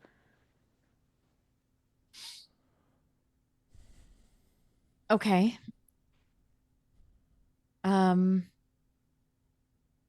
Then let's just hold on to the hard drive. Now, for the first time since we picked up this piece of shit, we might actually get some decent information out of him. I'm going to take him downstairs, I'm going to log him into his bank account, and I'm going to run some information. See if I can figure out where his payment was coming from, backtrack it through a bunch of what are no doubt fake companies, and get a source on something. That's a good idea. I like that. That Janet can do. Tracking money like a bloodhound. I wish I could help. There's Right not now, much either of us can do right now, David. this was a brand new idea. If you want to go keep Magpie company, try to get him. I'm convinced he knows more than even he thinks he knows. And I've been slowly trying to get him to talk. He talks a lot, but it's just a lot of nonsense most of the time. But on the occasion, he reveals certain things. Yeah, you know what? Maybe I'll see if Magpie carries any ghosts with him. Oh, that's an interesting thought. And I know that you have a distaste for him, but he does seem to open up around you, David. You know, sometimes when we get him talking, they actually tell us relevant information. And the more we know about who he's connected to and why he's connected to them, the more we find out about you. He just keeps saying the same reason, which was that he needed money. He kept saying capitalism. Yeah, I say that reason a lot too. I think that's what he knows is the truth. But in his time interacting with all this stuff, memories erased or not, I'm convinced he's got some more in there. He just doesn't know it's there. We have to dig it out of him. It was like finding out this hard drive exists. How many times did he say no the first time? A little bit of extra persuasion. Came round to the truth. I don't think I'm going to hurt Marcus. Oh, I don't want you to hurt him. I just want you to talk to him. I was just confirming. You were right. I Oh. do feel a bit better. I thought so. It's nice to tell the truth about how you're feeling. It made me feel very vulnerable. Most growth is done through vulnerability. I hope that I do not have to feel like that again soon. Well, I can't promise that, kid. People are going to make you angry and happy and all kinds of stuff. Grossed out. Magpie does it all in Man one. at the club. Yeah. Yeah. People walk around bumping into each other. Everybody's a little different. It doesn't bother me if things are new or weird. What bothers me is the implications of how I felt last night. Because I felt more... I did not feel like I was in myself. I felt like how you said the beast, the thing inside. Ah, Like it you was met him. It was coming to the surface. Scary. I've been there. You know, when I get like that, I cook. You need to find an outlet. I imagine Elspeth reads books or something. Maybe a journal. I think his is, making murals and stuff. Yeah, you need to have a creative outlet to get all of those negative feelings into a positive output, or something. It wanted to come out, but it was not in a way of art or cooking.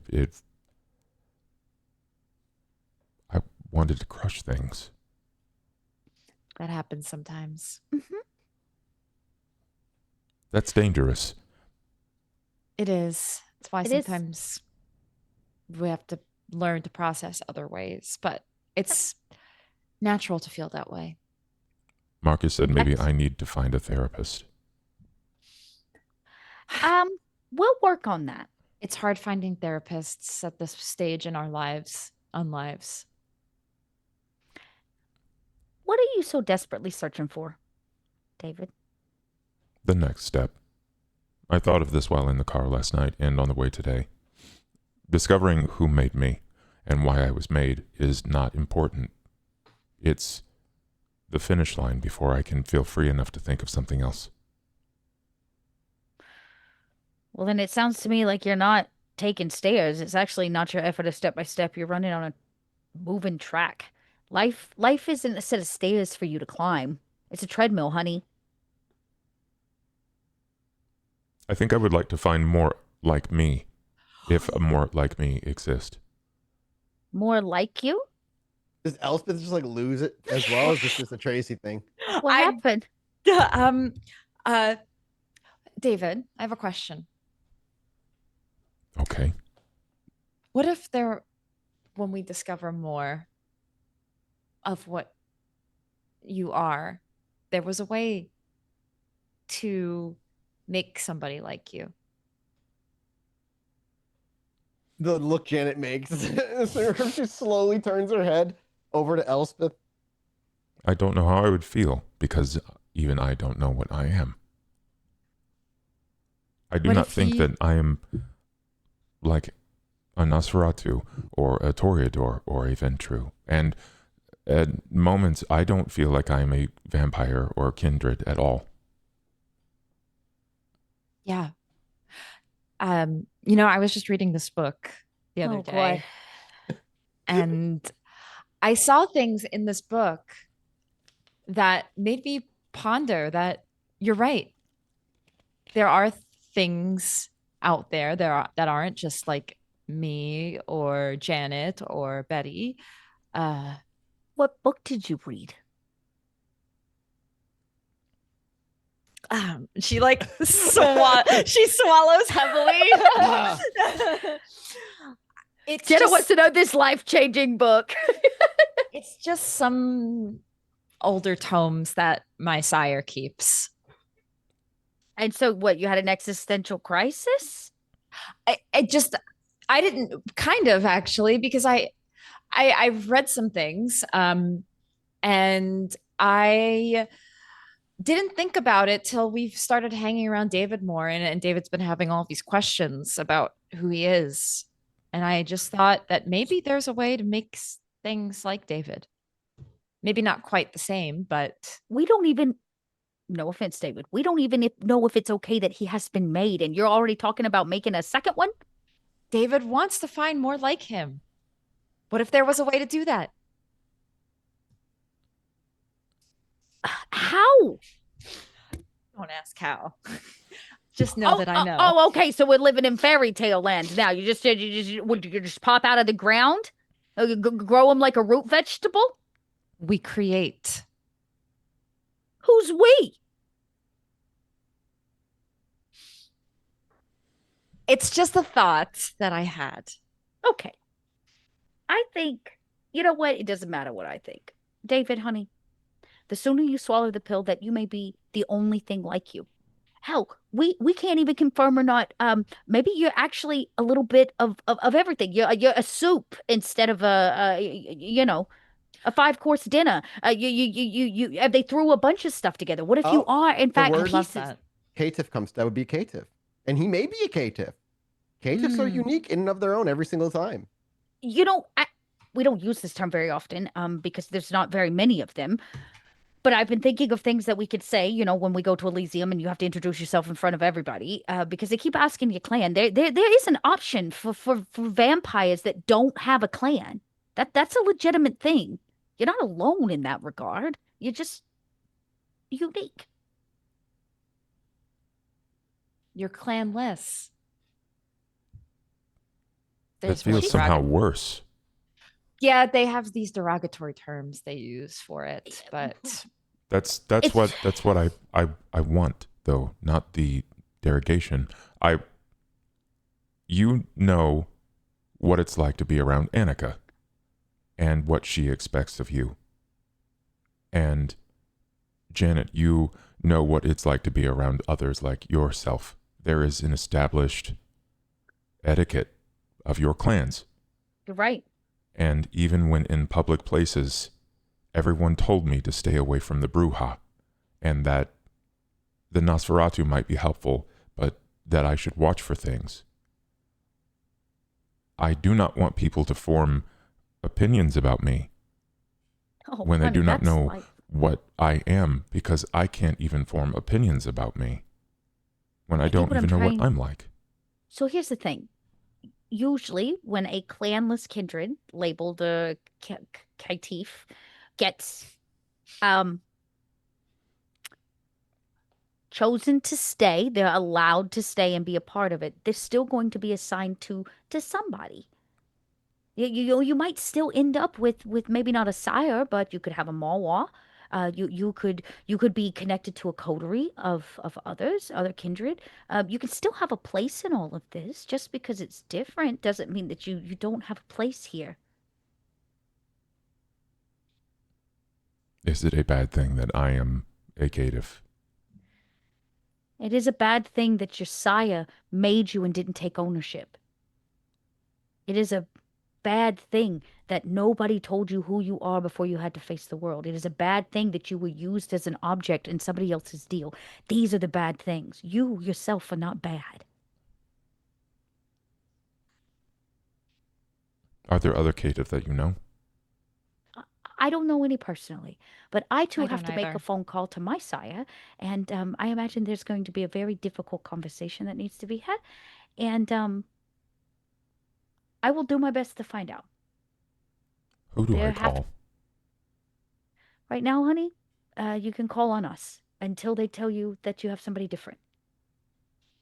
That's kind of what we were told when we had our little meeting, is that you can come to us, and then eventually they may give you somebody else. Hmm. Just because it looks different doesn't make it that much different. You may not have a sire, but you have all of us taking care of you just like one. You may not know who your sire is or what your clan is, but it doesn't not give you a place. I hope that my sire was not April Bosley. She was very mean. I have a feeling that that's probably not the case. I would actually bet on that. It's a solid bet. yeah. No, in fact, I think April Bosley and as everybody else are still trying to figure out how they want to move forward. Very well. So don't be so down on yourself. I think I'm just having very mixed emotions about things. Tell me about Maybe you're it. going through puberty. Fast tracked. Look, when they did, it was just emotions everywhere.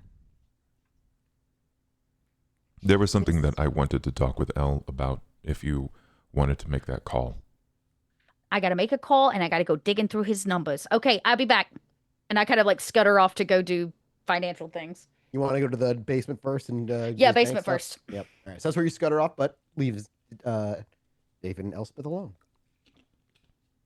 Elle, I could tell when I spoke the other night in the room that my questions about Oblivion made you uncomfortable, or at least made you think differently about Yes. things. That they did. It wasn't uncomfortable, but it was, it made me think differently.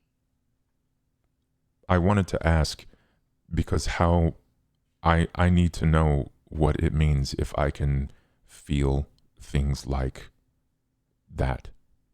If I can feel what I think is closest to oblivion.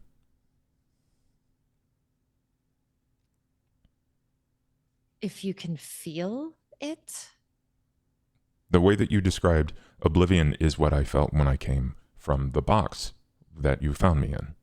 And I knew that there was a man in the library before Janet said that there was a dead man in the library. And when we were on our way to New York, we would pass by, I think, what were graveyards, and I could see people moving through the graveyards. You have a sense for these things. I don't know. But I know that they are not like Marcus and that they are not like us. You might be able to see beyond, David. That's amazing. That's a talent, a gift. I just don't know where it comes from. It comes, for us, it comes from our blood. So maybe that's where it comes from for you too. That helps point perhaps toward, we keep saying you're clanless, but maybe that points toward who you could be. If you have a gift like this, a gift of foresight or a sixth sense, as we call it. I was afraid to say this in front of Janet because every time I talk about things like this, she looks at me like I have 40 eyes. And I already feel strange enough. Well, that's what I specialize in, is the strange. Stranger things in this world. And I don't want to complicate things for Janet any more than it already is. I feel like I have made her life more difficult than it should be. She has a lot on her plate, and she usually leaves these types of things to me. So I'm happy to handle it, or at least try to help you understand more of what you can see beyond. You know, Betty also, from what I've learned, has a gift like that. I can't tell if Betty is insane or if Betty is a savant. She kind of scares me. Because there are moments where she talks about overthrowing the government, and then she gets drunk and talks about me being naked, and I'm not sure how I'm supposed to feel in those moments. She likes to speak her mind more than most of us. But also, I think she was being serious when she said she could see ghosts, because she mentioned the one by my shop and nobody knows about that. So perhaps we can all compare notes about what kinds of things we see. So if you ever have one of those senses again, that you can see something or you feel something, just let me know and we can. I feel them in the stone. And the stone feels a lot closer to me than not. And that's why I'm confused, because your description of oblivion is not like how I see and how I feel things. I feel things in the stone, like they are stuck there or anchored, or it's hard to explain. Well, graves come from stone. So maybe there are spirits within. Just a thought. I just felt like that was important to share with you, and Annika told me to trust that you would help me. Yeah, well, maybe we can take some of the stone and see if there's something we can gather from it. Maybe it's trying to talk to you. Perhaps. Speak to you. Perhaps. I'll let you know if anything changes, but for now I felt like I must share that with you. Yeah. Sorry I got a little excited over there, David, but I if there was ever a world where I could, you know, try to craft something like you, would you be interested? If it means that they will be used like tools to hurt people, it would make me very upset. And if it means that others would have to be hurt to make me, or more like me, I would be very upset. If it was like a friend, like a companion. And they chose to be like that, then yes. Their choice.